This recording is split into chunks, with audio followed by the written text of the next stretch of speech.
தேவனால் பிறப்பதெல்லாம் உலகத்தை ஜெயிக்கும், உங்கள் விசுவாசமே உலகத்தை ஜெயிக்கிற ஜெயம் என்று. அப்படின்னா நாம் தேவனால் பிறந்திருக்கிற அப்படின்னாலே இந்த உலகத்தில் இருக்கக்கூடிய எல்லா பிரச்சனைகளையும் நம்மளால் என்ன பண்ண முடியும், ஜெயிக்க முடியும், மேற்கொள்ள முடியும் என்பதை வேதம் தெளிவாக சொல்கிறது. இப்படி போதிக்கிறதுனாலே என்ன ஆகிடுது, பரமக்காரன் பரலோகத்தில் இருக்குது, இந்த உலகம் தரித்திரமான ஒரு வாழ்க்கை, எவ்வளோ கஷ்டப்படுறீங்களோ அவ்வளோ போய் அங்கே போய் நல்லா இருக்கலாம் அப்படி போதிக்கிறதுனால பாருங்கள், ஆண்டவராக இயேசுவை ஏற்றுக்கொண்ட தேவனுடைய மனது, அவருடைய எண்ணங்கள் தரித்திரத்தில் போயிடுது. இன்னும் சிலருக்கு பாருங்கள், வியாதினாலே வியாதி வந்துச்சுன்னா அந்த வியாதியை மேற்கொள்ள முடியல அவங்களால. இன்னும் சில நேரங்களில் பாருங்கள், குடும்பத்தில் சண்டைகளும் பிரச்சனைகளும் வரும்போது இவங்களால் அதை எதிர்க்க முடியல. ஏன்னா அந்த உலகத்தில் நம்ம கஷ்டப்படுறதுக்காக தான் கடவுள் சண்டையவே கொடுத்துருக்காரு அப்படின்லாம் போயிடுது பாருங்கள்.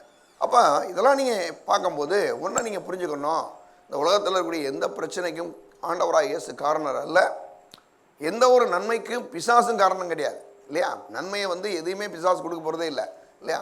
அப்போ கர்த்தர் நல்லது நன்மை செய்கிறவர்.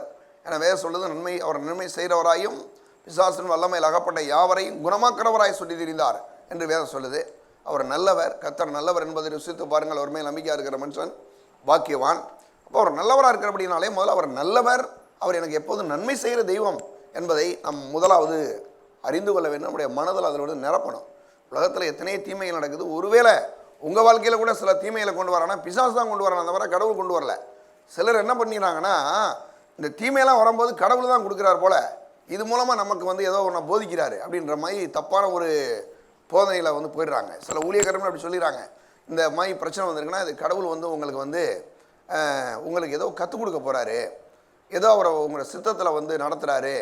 இன்னும் சிலர் இன்னும் டீப்பாக உள்ளே போய் என்ன பண்ணிடுறாங்கன்னா, அவர் எப்படி பொண்ணை புடமுடுறத மாதிரி உங்களை புடமுட்டு உங்களை சுத்தம் பண்ணுறாரு, எப்படி வியாதியை கொடுத்து இந்த மாதிரி வியாதியை கொடுத்து தரித்திரத்தை கொடுத்து இப்படிலாம் பண்ணிடுவார்ன்ற மாதிரி ஒரு போதனையை கொடுத்த உடனே மக்களும் இந்த வியாதி கடவுள் தான் அனுப்பிச்சிருக்கார் போல அப்படின்ற மாதிரி நம்புகிறாங்க. இது முழுக்க வேதத்துக்கு புறம்பான ஒன்று. அதை ஒருபோதும் நாம் ஏற்றுக்கொள்ளக்கூடாது.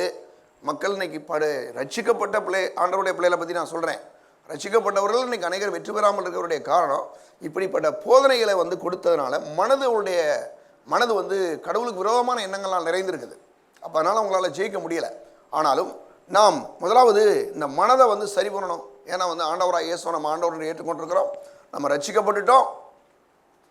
பாருங்கள், இன்றைக்கி நம்முடைய ஆவியிலே மறுபடியும் பிறந்திருக்கிறோம். ஆண்டவராக இயேசுனுடைய 2ஆம் வருகை எப்போ, நம்முடைய சரீரம் மறுரூபமாக்கப்பட போகிறது. ஆனால் இந்த மனது ரொம்ப முக்கியமான ஒரு இடத்தை வைக்குது. லெஸ்டர் சம்ரால்னு ஒரு ஊழியக்காரர் சொல்கிறாரு, அதாவது ஆவி ஒரு ராஜாவாகவும் ஆத்மா ஒரு வேலைக்காரனாகவும் சரீரம் அடிமை போல் இருந்துச்சு மனுஷனை உருவாக்கும் போது, ஆதாம் உருவாக்கும் அப்படி இருந்துச்சு. ஆனால் இன்னைக்கு அவன் பாவம் செஞ்ச பிறகு ஆவி என்ன ஆயிடுச்சு, அடிமமாகி போயிடுச்சு. மனது அதே வேலைக்காரனாகவே இருக்குது, சரீரம் இப்போ இன்றைக்கி ராஜாமாக இருக்குது. அதனால தான் இன்றைக்கி சரீரம் என்ன பண்ணுதுன்னா, இந்த 5 புலன்கள் நடத்தப்படுது. கண், காது, நாக்கு, மூக்கு, தொடுதல், இந்த 5 சென்ஸை வச்சு இன்றைக்கி ஒவ்வொரு தீர்மானங்களையும் மக்கள் எடுப்பதற்கு முக்கிய காரணமே என்னன்னா, இங்கே மாமிசம் தான் எல்லா வேலையும் பார்த்துட்ருக்கு. அப்போ இதை தான் பாருங்கள், இந்த மனதும் கேட்டு செய்யுது.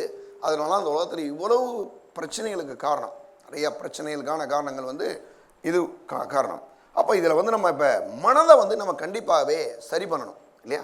இந்த வேலையை நம்ம தான் செய்யணும். இதுக்கு ஆண்டவர் செய்ய போகிறதில்ல, 2 வேலையை அவர் செய்ய போகிறார். நல்லா கவனிச்சுங்க, 2 வேலையை மனுஷனுடைய 2 பகுதியில் ஒன்று, ஆண்டவராகி நாம் இயேசுவை ஏற்றுக்கொள்ளும் போது நம்முடைய ஆவி மறுபடியும் பிறக்க செய்கிறார் நம்முடைய தேவன். மறுபடியும் நம்ம என்ன பண்ணுறோம், பிறக்கிறோம். அவருடைய வார்த்தையை நாம் ஏற்றுக்கொள்ளும் போது பாருங்கள், ஆண்டவராக இயேசு கல்வாரி சிலுவையில் எனக்காக அடிக்கப்பட்டார், இரத்தத்தை சிந்தினார், மரித்து உயிரோடு எழுந்து இயேசு இன்னைக்கும் ஜீவிக்கிறார்னு நீங்கள் அழைக்கும் போது நம்முடைய ஆவியிலே மறுபடியும் தேவன் நம்மளை பிறக்க செய்கிறார். இதனுடைய முதல் வேலை. 2வது வேலை, ஆண்டவராக இயேசுனுடைய 2ஆம் வருகையிலே இந்த சரீரத்தை என்ன பண்ண போகிறாரு, அவர் மறுரூபமாக்க போகிறார். அது அவருடைய வேலை. இந்த 2 வேலையை அவர் செய்ய போகிறார். ஒன்று செஞ்சுருக்கிறாரு, இன்னொன்று செய்ய போகிறார். ஆனால் இந்த நான் சொல்கிற இந்த மனது இருக்குதே, இந்த மனதை மறுரூபமாக்குறது மட்டும் அவர் வேலை இல்லை, அது யாருடைய வேலை, அது நம்ம வேலை தான். இதை நம்ம தான் டீல் பண்ணணும். இப்போ நம்ம ஏன் டீல் பண்ணணும் அப்படின்னா, நமக்கு அதுக்கான எல்லா விதமான சோர்ஸும் கொடுத்தாச்சுப்பா. என்னது அப்படின்னா, இந்த தேவனுடைய வசனம் வேதத்தில் இருக்குது. இதை எடுத்து இப்போ நம்ம என்ன பண்ணணும், நம்முடைய மனதை என்ன பண்ணுங்க, மறுரூபமாக்கும்படி நாம் தான் இதுக்கு சில முயற்சிகளை செய்ய வேண்டி இருக்குது இல்லையா. சரி, இதை பற்றி 3 யோவானில் அவர் சொல்கிறார் 2ஆம் வசனத்தில், பிரியமானவனே, உன் ஆத்துமா வாழ்கிறது போல நீ எல்லாவற்றிலும் வாழ்ந்து பாருங்கள், அது சுகமாக இருக்கும்படி வேண்டுகிறேன் என்று சொல்கிறார். ஆனால் இங்கே பாருங்கள் வந்து சில வேதாகமங்களில் எப்படி எழுதப்பட்டிருக்குன்னா, பிரியமானவனே உன் ஆத்மா வாழுகிறது போல நீ எல்லாவற்றிலும் வாழ்ந்து செழிப்பாக இருக்கும்படி என்ன பண்ணுறேன் விரும்புகிறேன்றாரு. இப்போ அந்த செழிப்புன்ற இடத்துக்கு ப்ராஸ்பரஸ்ன்ற அந்த வார்த்தையை பயன்படுத்துகிறாங்க. இந்த ப்ராஸ்பரஸில் வந்து என்னென்னா, அந்த செழிப்பில் வந்து என்னென்னா, இது ஆவிக்குரிய வாழ்விலே ஒரு செழிப்பு, ஆத்மாவிலே செழிப்பு, சரீரத்தில் செழிப்பு, குடும்பத்தில் செழிப்பு, கையின் பிரயாசங்களில் செழிப்பு, நீடி ஆயிலையும் போக்குவரத்தில் எல்லாவற்றிலையும் ஒரு பெரிய செழிப்பை நாம் அனுபவிப்பதான் கர்த்தருடைய சித்தம். செழிப்புனா பணம் மட்டும் இல்லை, பணம் வந்து அதில் ஒரு பகுதி. அப்போ பணம் அவசியம், கிறிஸ்தவ வாழ்க்கைக்கு பணம் அவசியம் இல்லைன்னா கண்டிப்பாக அவசியம். எல்லார் கையிலையும் வந்து பணம் இருக்கிறது எவ்வளவு லாபம், எவ்வளோ நல்லது. பாருங்கள், பணம் இல்லைன்னா என்ன ஒரு ஒரு ஒரு எந்த ஒரு காரியத்தை செய்கிறதுக்கே மக்கள் ரொம்ப கஷ்டப்படுறாங்க. அப்போ பணம் ரொம்ப ரொம்ப முக்கியம். சரி, அப்போ அநேக ஊழியக்காரங்க என்ன பண்ணிடுறாங்கன்னா, பணம் மட்டும்தான் வந்து செழிப்புன்ற மாதிரி நினைக்கிறாங்க. அப்படி இல்லை, பணம் வந்து செழிப்பினுடைய ஒரு பகுதி. அப்போ இவ்வளோ விஷயம் இருக்குது செழிப்புக்குள்ள. அப்போ சரி, பணத்தை பற்றி நம்ம பேசுறதுக்கு முன்னால் மனதுக்கு வந்து சரி பண்ணணும். மனதை நீங்கள் வந்து ஏற்றுக்கணும். பணம் நல்லதுன்னா தெரியணும்ல. மனம் ரொம்ப பேருக்கு என்னென்னா, பணம் வந்து பேய் பிசாசு திட்டுறான். பரிசுத்தன்றது இவங்க என்ன யோசிக்கிறாங்கன்னா, சட்டையை மாற்றிக்கணும், வெள்ளை சட்டை போட்டுக்கணும், வெள்ளை வேட்டி கட்டிக்கணும், முடியை ஒட்டு அப்படி வெட்டிக்கிறணும், மீசையெல்லாம் எடுத்துடணும், சவரிகளாக இருந்தால் கொண்டை போட்டுக்கணும், எல்லாம் வெள்ளை சிலை கட்டிக்கணும். இதுதான் பரிசுத்தம் அவங்கள பொறுத்தளவு. இது பரிசுத்தம் கிடையாதுங்க. நல்லா கவனிங்க. நீங்கள் வெளியில் மாற்றுறது எதுவுமே பரிசுத்தமாக அப்படி இல்லை. இது எப்படின்னா, நம்முடைய மனதில் பரிசுத்தம் வரணும். மனது தான் இங்கே பிரச்சனையே. பரிசுத்தன்றது இவங்க என்ன நினச்சிட்டு இருக்காங்கன்னா, என்னென்னதையோ மாற்றிக்கணும். மாற்றிட்டா நம்மெல்லாம் வந்து நம்மளை எல்லோரும் பரிசுத்தவர் சிலர்லாம் இருக்காங்க, பார்த்துருப்பீங்க, நீ பார்த்துருப்பீங்க. எனக்குள்ள ஒரு பெரிய பேச்சு குத்திருப்பாங்க. என்ன பண்ணியிருப்பாங்கன்னா, இயேசு ரட்சிக்கிறார், இயேசு விடுவிக்கிறார், அப்படி இப்படி நிறையா குத்திருப்பாங்க. இவங்க எங்கே போனாலும் நீங்கள் பார்த்துருப்பீங்க, அந்த பேச்சு குத்திருப்பாங்க, அப்படி வச்சுருப்பாங்க. ஆனால் இவங்க என்ன யோசிக்கிறாங்கன்னா, இந்த பேஜு குத்தினால மக்கள் ரசிக்கப்படுவாங்க நினைக்கிறாங்க. நிறைய பேர் பேஜை பார்த்தா ஓடி போயிடுறான். ஏன்னா இவங்களுக்கு என்ன பிரச்சனைனா, பேஜு குத்துன மாதிரி அந்த மாதிரி வாழ்க்கை இல்லை. என்ன வாழ்க்கை இல்லை, இவங்களால் வாழ முடியலை. இவங்க நல்லா வெற்றியாக வாழ்ந்தால் தானே அவன் வந்து இந்த பேஜுக்கு மரியாதை கொடுப்பான். பாருங்கள், ஏதாவது ஒரு அந்த பேஜ் வந்து இன்னைக்கு பாருங்கள், ஆண்டவர் உன்னை ரசிக்கிறாருன்னா முதல்ல உன்னை ரசிக்கணும்ல, நீ நல்லா இருக்கணும்ல, நீ ஆசீர்வதிக்கப்படணும்ல, உன் கையில் நல்ல ஒரு பணம் இருக்கணும்ல. நாலு பாருங்கள், உலக மக்களை வந்து பொறுத்தளவு எப்படி பார்க்குறான்னா, அவன் நம்ம பைபிளாக படிக்கிறான். உலகத்து மக்கள் நீங்கள் பைபிளை கொடுத்து பாருங்கள், ஒரு அதிகாரம் அவனால் படிக்க முடியாதுங்க. எவ்வளோ பெரிய படித்தாலும் கூட அவனால், ஏன்னா அது அவ்வளோ நல்ல ரெகுலராக படித்தாலும் கடகடன்னு வாசிக்க முடியும். நீங்கள் சும்மா ஒரு உதாரணத்தை கூட யார்ட்டா கொடுங்க, ஒரு அதிகாரத்தை படிக்கன்னு சொல்லுங்கள், அவங்களால படிக்க முடியாது. ஏன் தெரியுமா? இந்த பைபிளை படிக்கிறதுக்குன்னு மற்றவங்க கூட படிச்சிருவாங்க. இதை படிக்கணும், இதை படிக்கிற ஆளுகளெல்லாம் கடகடன்னு படிக்க முடியுது. நான் நிறைய நேரங்களை பார்த்துருக்குறேன். டக்குன்னு அவங்களால வாசிக்க முடியாது. அப்போ இதில் ஒரு பெரிய பழக்கம் வேணும். நான் சொல்கிறேன், அவங்க என்ன சொல்கிறேன், அவங்க பைபிளில் படிக்கிறதுல ஒவ்வொரு நாளும் அவங்க நம்மளை படிக்கிறாங்க, நம்மளை பார்க்குறாங்க, நம்ம எப்படி இருக்குன்னு பார்க்குறாங்க. அவங்க சொல்கிறாங்க, அவங்க இயேசு வந்து முதல்ல உங்களை சரி பண்ணட்டுங்க, அப்புறமேல எங்களை சரி பண்ணட்டுன்னு சொல்கிறாங்க அவங்க. அப்போ இதுக்கெல்லாம் என்னென்னா, நம்ம வாழ்க்கை ரொம்ப நல்லா இருக்கணும், ஒரு பெரிய சாட்சியாக வாழணும், நம்ம கையில் செழிப்பாக இருக்கணும், நம்ம சுகத்தோடு வாழணும், நம்ம பலத்தோடு வாழணும்.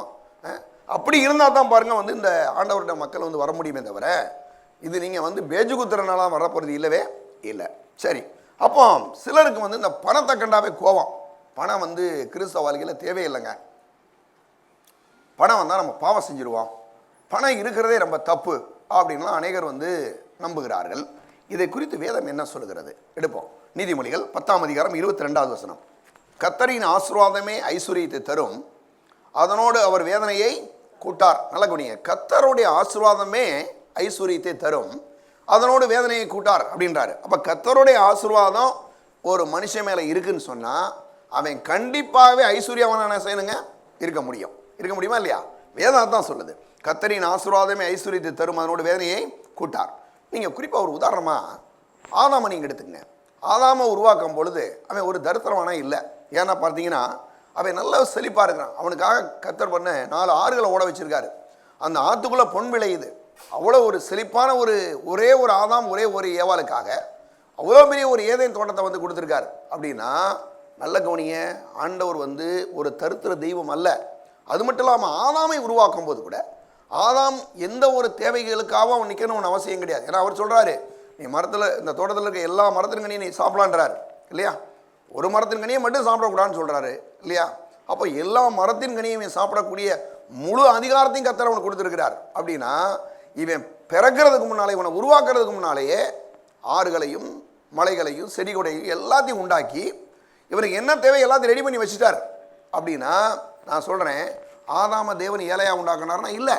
ஆதாம் மிகப்பெரிய ஒரு கோடீஸ்வரன். உலகம் முழுவதுக்கும் அவன் தான் உரிமையாளர். உலகத்திலேயே பாருங்க, எல்லா உலகம் முழுவதுலையும் இருக்கக்கூடிய எல்லா சொத்துக்களுக்கும் ஒரே ஒரு ராஜா யாருன்னா ஆதாம் தான். அப்படின்னா ராஜா ஆதாமை உருவாக்கும் போது ஒரு தரித்திரனா உருவாக்கலை இல்லையா? அப்போ அது மட்டும் இல்லாமல் சிலர் என்ன சொல்கிறாங்க, வேலை செய்ய போகிறோம்ல, இந்த வேலை செய்கிறதே ஒரு பெரிய சாபம் அப்படின்றாங்க. ரொம்ப பேருக்கு வேலை செய்கிறதுக்கு வேலைக்கு போனாவே சிலருக்கு கஷ்டமாயிருது. பார்த்துருக்கீங்களா நீங்கள்? அதுக்கு என்னென்னா, வேலையை குறித்து அநேகர்களுக்கு வந்து என்ன கிடையாது, ஒரு நல்ல எண்ணங்கள் இல்லை. வேலை செய்ய போகிறோம், வேலை செய்வதுன்னா பாருங்கள் அவங்களுக்கு என்னென்னா பிடிக்க மாட்டுது. காலையில் எந்திரிக்கனா பாருங்கள் அவங்களால என்ன பண்ண முடியல, எந்திரிக்க கூட முடியல. ஏன்னா இந்த வேலையவே ஒரு கஷ்டமாக நினைக்கிறது, ஒரு சாபமாக நினைக்கிறது, ஒரு மாதிரி நினைக்கிறாங்க பாருங்கள். ஆனால் வேதம் சொல்லுது, ஆதாமுக்கு வேலையை கொடுக்கும்போது அது மிகப்பெரிய ஒரு ஆசீர்வாதமாக கொடுத்தாரு. அவர் சொல்கிறார் ஆதாமை பார்த்து, அந்த தோட்டத்தை வந்து நீ பண்படுத்தவும் காக்கவும் என்ன பண்ணாராம் தேவன், ஆதாமை வைத்தாராம் பாருங்கள். தோட்டத்தில் கொண்டு வராரு, கொண்டு வந்து பண்படுத்தவும் அடுத்து என்ன செய்கிறாராம், காக்கவும் வைத்தார். பண்படுத்தல எவ்வளோ பெரிய லாபம் இருக்குன்னு உங்களுக்கு தெரியுமா? நீங்கள் இந்த சரீரத்தை நம்ம கொடுத்துருக்கிறாரு, படிக்கிறோம், ஜோம் பண்ணுறோம், எல்லாம் பண்ணுறோம். ஆனால் உண்மையிலே என்ன தெரியுமா உங்களுக்கு, வேலை செய்கிறதுல வந்துங்க பெரிய பெரிய நன்மைகள் இருக்குது.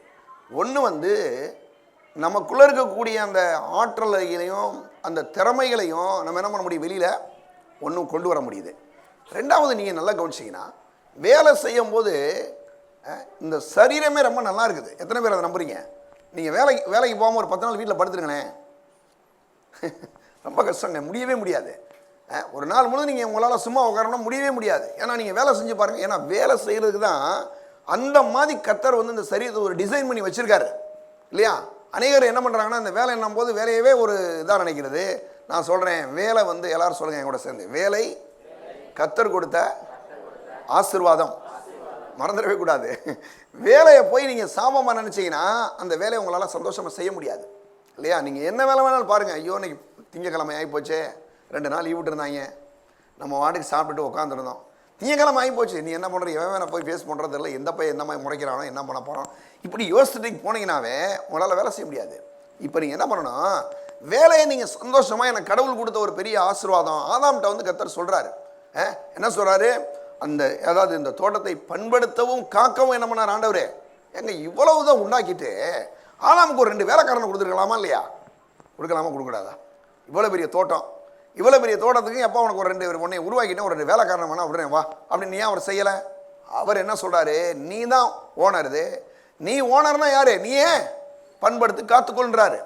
நல்லா குனிங்களேன், இந்த ஓனராக இருக்கிற ஆளுலாம் பாருங்கள், சம்பாதிக்கிறதுல என்ன தீவிரம் காட்டுறாங்க தெரியுமா? நீங்கள், நான் ஒரு சில கடைகளுக்கு போவேன், அவங்க வியாபாரம் பண்ணும்போதே கண்டுபிடிப்பேன், இவர் ஓனரா இல்லை அந்த கடையில் வேலை செய்கிறாரா. ஒரு பொருளை நீங்கள் கேட்கும்போது தெரிஞ்சிடும்.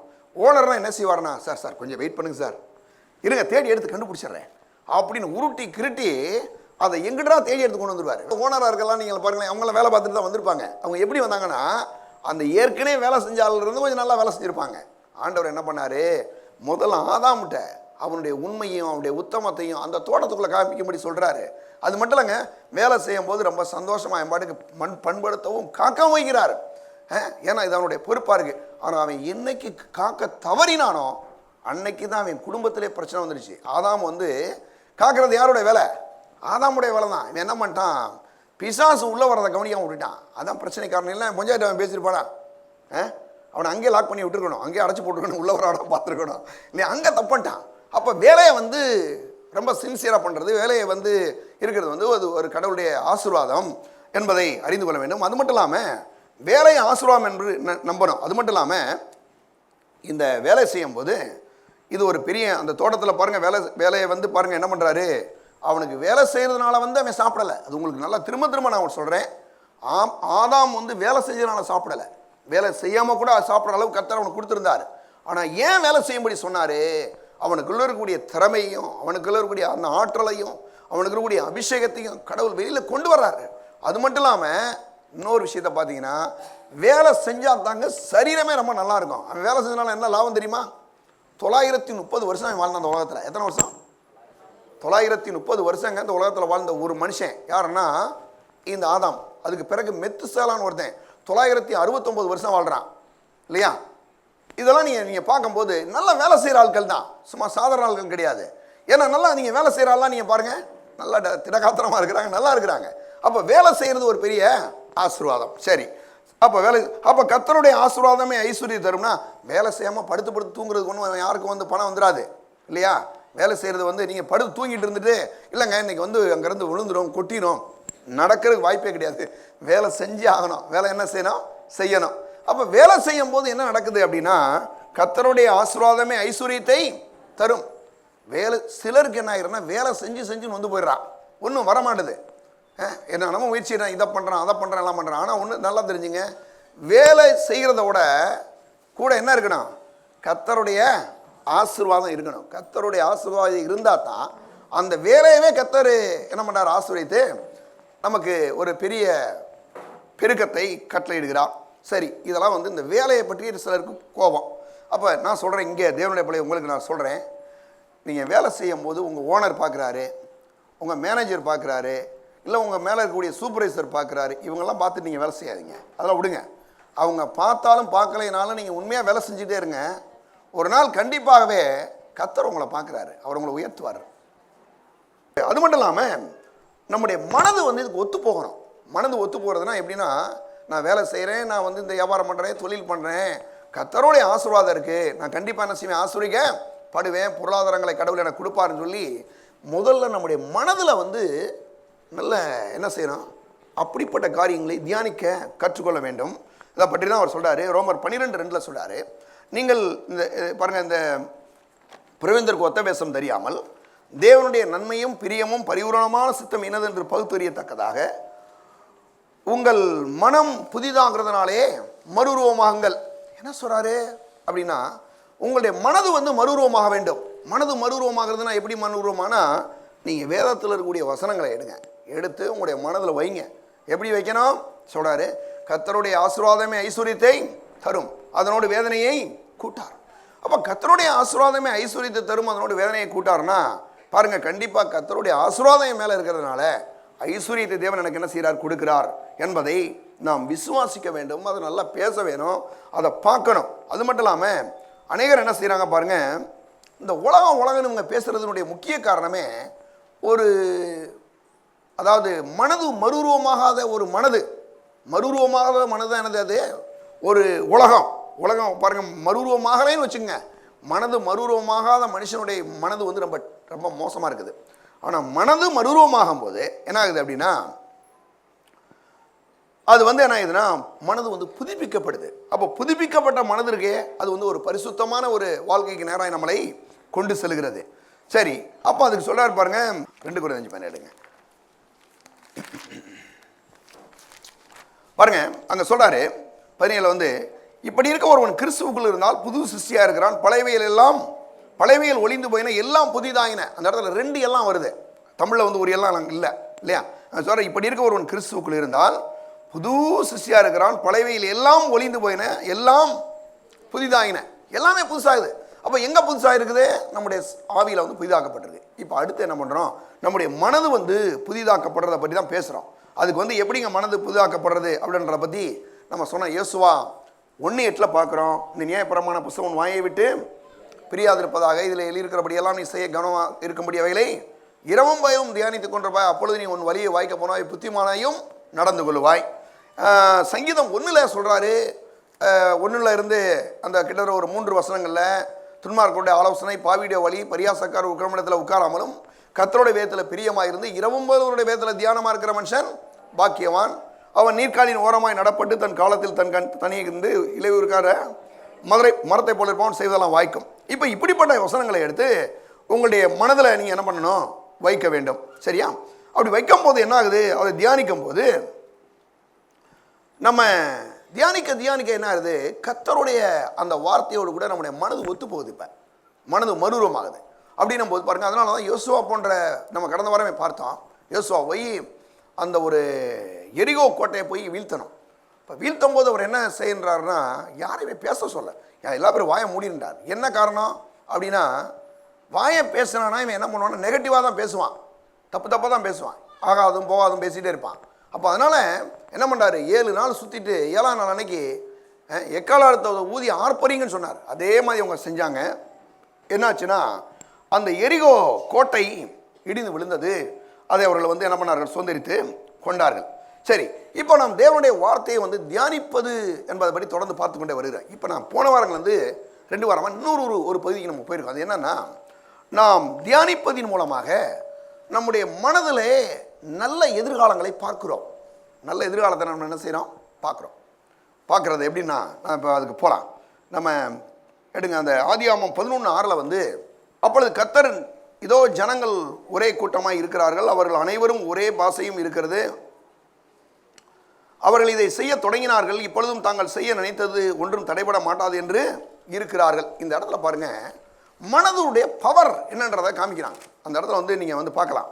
இவங்க பாருங்க, இந்த உலக மக்கள் பெருகிறாங்க, பெருகி ஒரு இடத்துல சேர்றாங்க. சீனேயர் தேசம் சொல்லக்கூடிய ஒரு இடத்துக்கு வர்றாங்க.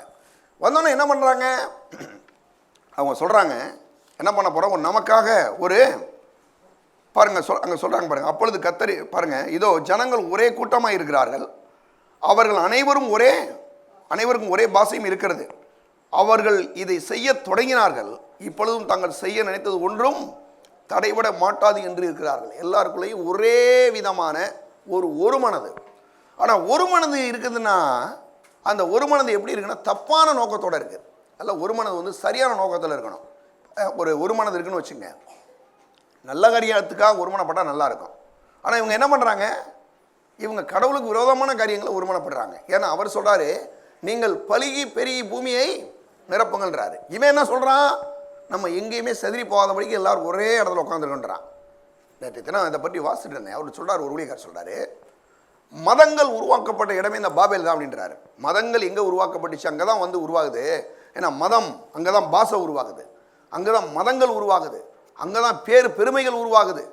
அப்போ இதெல்லாம் பார்த்தீங்கன்னா ஒரு தவறான ஒரு நோக்கம், தவறான ஒரு எண்ணங்களோடு மக்கள் ஒருமனப்படுகிறார்கள். ஆனால் அவர் சொல்கிறாரு, இவங்க ஒருமனப்பட்டு செஞ்சாங்கன்னா அந்த கெட்ட காரியம் கூட நடக்குன்ற மாதிரி ஆண்டவரே சொல்கிறாரு. ஆனால் அப்போ நான் சொல்கிறேன், கெட்ட காரியத்துக்கு ஒருமனப்பட்டாவே நடக்கும்போது நான் நினைக்கிறேன், நல்ல காரியத்துக்கு நம்ம ஒருமனப்பட்டால் நல்லா இருக்குமா இல்லையா, ரொம்ப நல்லா இருக்கும். அது மட்டும் இல்லாமல் இந்த மனதில் தியானிக்கிறத இன்னொரு பகுதிக்கு நீங்கள் போனீங்கன்னா, அதை ஒரு என்ன பண்ணணும்னா, ஒரு படமாக நீங்கள் பார்க்க கற்றுக்கொள்ள வேண்டும். எப்படி படமாக பார்க்குறது அப்படின்னா, இப்போ நம்ம எல்லாருமே என்ன பண்ணுறோன்னா, ஒரு காரியத்தை இப்போ ஒரு வீடை ஏதோ கட்டுறீங்க. முதல்ல என்ன பண்ணுறீங்க, அந்த வீடை ஒரு பிளான் போடுறீங்க. உங்கள் வாழ்க்கையிலே நீங்கள் ஒவ்வொருவரும் நீங்கள் செழிப்பாக இருக்கும்படி ஒரு படத்தை நீங்கள் என்ன பண்ண உங்களுடைய மனதில் வைக்க வேண்டும்.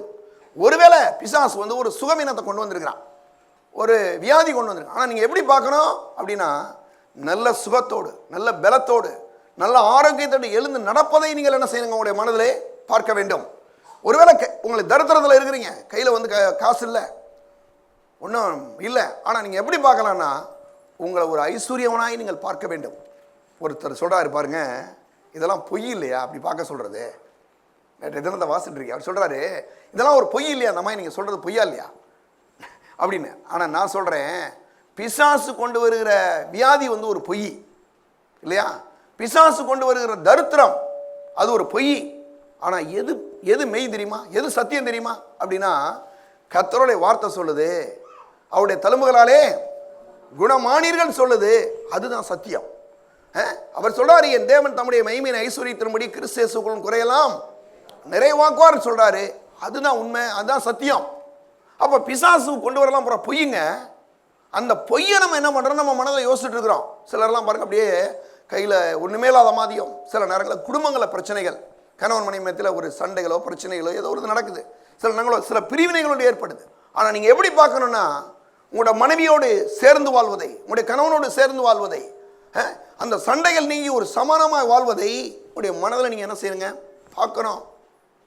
இப்போ இதெல்லாம் பார்க்குறது அப்படின்னா எங்கே பார்க்க முடியும், வசனம் சொல்லுது.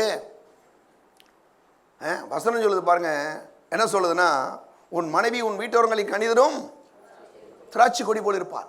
அப்போ இந்த வசனத்தை வச்சு நீங்கள் என்ன பண்ணணும், உங்களுடைய மனதில் வந்து பார்க்கணும். பார்க்கும்போது நீங்கள் பார்க்க ஒருவேளை உங்கள் மனைவி இப்போ பக்கத்தில் இல்லாமல் இருக்கலாம், ஒருவேளை உங்களுடைய கணவர் இப்போ இல்லாமல் இருக்கலாம், ஒருவேளை உங்களுடைய பிள்ளைகள் இல்லாமல் இருக்கலாம். ஆனால் இவைகளை நீங்கள் தொடர்ந்து பார்த்து கொண்டே வரும்போது கண்டிப்பாகவே என்ன செய்யலாம், அது நடந்தே ஆகும். ஒருவேளை ஒரு சிலருடைய கணவர் இங்கே இந்த சபைக்கு வராமல் இருந்திருக்கலாம், ஒரு சிலருடைய மனைவி இங்கே வராமல் இருக்கலாம், ஒரு சிலருடைய பிள்ளைகள் வராமல் இருக்கலாம். அவங்கெல்லாம் உங்கள் பக்கத்தில் உட்கார்ற மாதிரியே பாருங்க, வருவாங்கங்க, நிச்சயமாக நடக்கும். இதை நம்ம சொன்னால் பாருங்க, சொல்லுவாங்க இதெல்லாம் என்ன சார் நீங்கள் சொல்கிறது ஒன்றும் வராதுங்க. இதைத்தான் வந்து காலையிலேருந்து சாயங்காலம் வரைக்கும் நம்ம பண்ணிகிட்டு இருக்கோம். தெரியுமா உங்களுக்கு எப்படி பண்ணுறோன்னா, இல்லாமையே பார்க்குறது. ஒரு பிள்ளை படிக்கலைன்னா இது ஒன்றும் தேராது, இது மக்கு, இதுக்கு ஒன்றும் தெரியும், இப்படி பார்க்குறது. நீங்கள் இப்படி பார்க்க என்ன ஆகிருன்னா அந்த பிள்ளை அப்படி தான் இருக்கும். ஆனால் நீங்கள் அதே பிள்ளைய நல்லா படிக்கிறதாகவும் நல்லா நிறைய மதிப்பெண்கள் பெற்று நல்ல ஒரு நிலைக்கு வர்ற மாதிரி நீங்கள் பார்த்து பாருங்கள், ஒரு நாள் கண்டிப்பாகவே அப்படி ஒரு நிலை ஏற்படும். ஏன்னா இந்த மனதில் வந்து அவ்வளோ பெரிய ஒரு வல்லமை கடவுள் வந்து வச்சுருக்காருங்க, பயங்கரமான ஒரு விஷயம் இது. அப்போ இதை பற்றி வேதம் ஏதாவது சொல்லுதானா, நம்ம பார்த்தோம். நம்ம ஏற்கனவே ஆதியாகமம் 11 பார்த்தோம். அவங்க முதல்ல கோபுரம் கட்டுறதை பார்த்தாங்க, அதே மாதிரி கட்டிகிட்டு இருக்கிறா, அது தப்பான ஒரு நோக்கம். ரெண்டாவது நாம் யோசுவாவை குறித்து பார்த்தோம். யோசுவா போய் அந்த எரிகோ கோட்டையை இடிக்கிறதுக்கு முன்னாலே சொல்லிட்டாரு, ஆண்டவர் சொல்லிட்டாரு, நீ 7 நாள் சுற்றுங்க, 7ஆவது நாள் அன்னைக்கு என்ன பண்ணுங்க, எக்காலத்தை எடுத்துட்டு 7 தடவை ஊதுங்க, ஊதுனீங்க என்னாகும், இடிந்து விழப்போகுது என்பதை பார்த்தார்கள். இப்போ பார்க்கும்போது அவன் அந்த கானான் தேசத்தில் இருக்கக்கூடிய எரிகோ மக்கள் இருக்கானே, அவன் பார்க்குறான், ஏன்னா அவனுக்கு பைத்தியமாடா அப்படின்ற மாதிரி பார்க்குறான். ஆனால் இவங்க என்ன பண்ணுறாங்க, சுற்றிக்கிட்டே வர்றாங்க.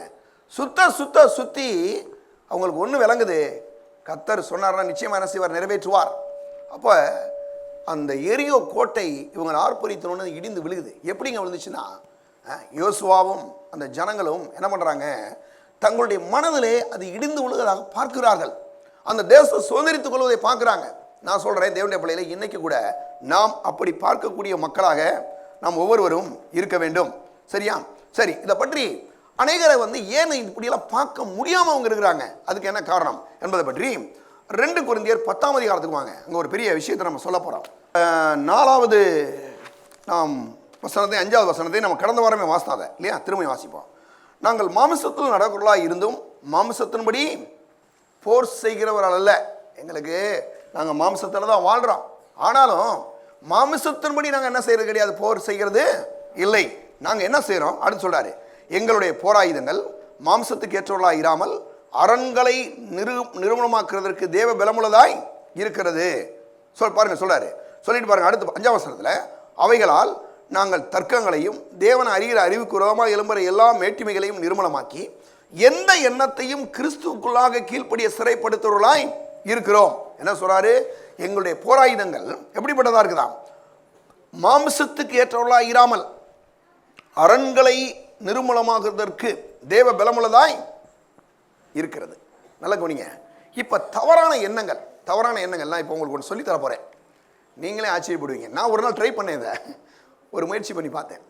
நீங்கள் இப்போ ஒரு ஆள் வந்து நடந்து போயிட்டே இருக்காரு, இந்த இமேஜினேஷன் பவர் எவ்வளோ பயங்கரமாக இருக்குன்னு நான் அன்றைக்கி சோதித்து பார்த்து பாருங்க. இப்போ ஒரு ஆள் வந்து போய்கிட்டே இருக்காரு, நீங்கள் இதை வந்து தப்பான இதில் யூஸ் பண்ணிட வேண்டாம், ஏன்னா இது வந்து கத்தங்க அப்படி கொடு. இப்போ நீங்கள் ஒரு ஆள் போயிட்டே இருக்கிறாரு, நீங்கள் எதுவுமே யாரையுமே கூப்பிட வேணாம், அதனால தொடர்ந்து நீங்கள் பார்த்துட்டே இருங்க. முன்னால் போயிட்டு இருக்காரு, என்ன பண்ணிட்டு இருக்காருங்க, அவர் அங்கே போயிட்டா இருப்பார். இப்போ அவரை வந்து நீங்கள் கூப்பிடவே கூடாது, ஆனால் அவரை உங்களை திரும்ப வைக்கணும்னா நீங்கள் அவரை கண்டினியூவாக அவர் திரும்ப பார்க்கணுன்ற மாதிரி நீங்கள் உங்களுடைய மனதில் பார்த்துட்டு கண்டிப்பாக திரும்பிடுவார். நீங்கள் இன்றைக்கி போய் எல்லோரும் செக் பண்ணி பார்க்குறீங்க, நீங்கள் சும்மா ஒரு ட்ரை பண்ணுங்கள், எவனா ரோட்டில் போகும் கண்டிப்பாங்க. இது பயங்கரமான ஒரு பவருங்க. இது நான் யோசித்து பார்த்து, என்னடா இந்த அளவுக்கு வேலை செய்யுமா, இந்த மனதோடைய எண்ணங்கள் அவ்வளோ எஃபெக்டாக வேலை செய்யுது. பார்த்தீங்கன்னா எப்படி, நீங்கள் அந்த ஆள்பாட்டு போயிட்டு இருக்காரு, நீங்கள் என்ன பண்ணுறீங்க, சும்மா அப்படியே அந்த ஆளை பார்த்துட்டு இருந்தாலும் திரும்ப பார்க்கணுமே, கொஞ்ச நேரம் அப்படி அந்த ஒரு அதை பார்த்துட்டே போனீங்கன்னா என்ன ஆயிடுதுன்னா அந்த ஆள் தானாமே திரும்புகிறான். என்ன அது அப்படின்னா, கடவுள் என்ன சொல்கிறாருன்னா, இந்த மனதில் வந்து அவ்வளோ பெரிய ஒரு பவருங்க, அவ்வளோ பெரிய ஒரு வல்லம் இருக்குது. அப்படின்னா ஒரு ஆளை திரும்ப வைக்கிற அளவுக்கு இந்த மனதுக்குள்ளே வந்து ஒரு வல்லமை கடவுள் வச்சுருப்பாருன்னா, நான் சொல்கிறேன், நீங்கள் பார்க்கக்கூடிய ஒவ்வொரு காரியங்களையும் தேவன் நிறைவேற்றுவாரா இல்லையானா, கண்டிப்பாக நிறைவேற்றுவார். ஆனால் பார்க்குற பார்வை நல்ல காரியங்களை பார்க்க கற்றுக்கணும். எப்படி கற்றுக்கணும் அப்படின்னா பாருங்கள், இன்றைக்கி அதுக்கு ஒரு பகுதிக்கு போகிறோம். இப்போ சிலர் என்ன பண்ணுறாங்க, தப்பாக பார்த்துடுறாங்க. தப்பாக பார்த்துட்டு என்ன பண்ணுறாங்க, எண்ணங்கள். முதலாவது நான் கடந்த வாரம் சொன்னேன், எண்ணங்கள். அடுத்து என்னது, கற்பனை. மூன்றாவதாக பலத்த அரண். இந்த எண்ணன்றது நான் போன வாரமே சொன்னேன் இல்லையா, போன வாரம் சொன்னேன். இப்போ ஒரு நாளைக்கு ஒரு மனுஷனுடைய மனதில் 10 to 20 லட்சம் எண்ணங்கள் வந்துட்டு போகுது. எத்தனாவது, 10 to 20 லட்சம் எண்ணங்கள் வந்துட்டு போகுதுன்றாங்க, வந்துட்டு போகுது. சில எண்ணங்கள் அப்படி ஸ்ட்ராங்காக நின்றுக்குது.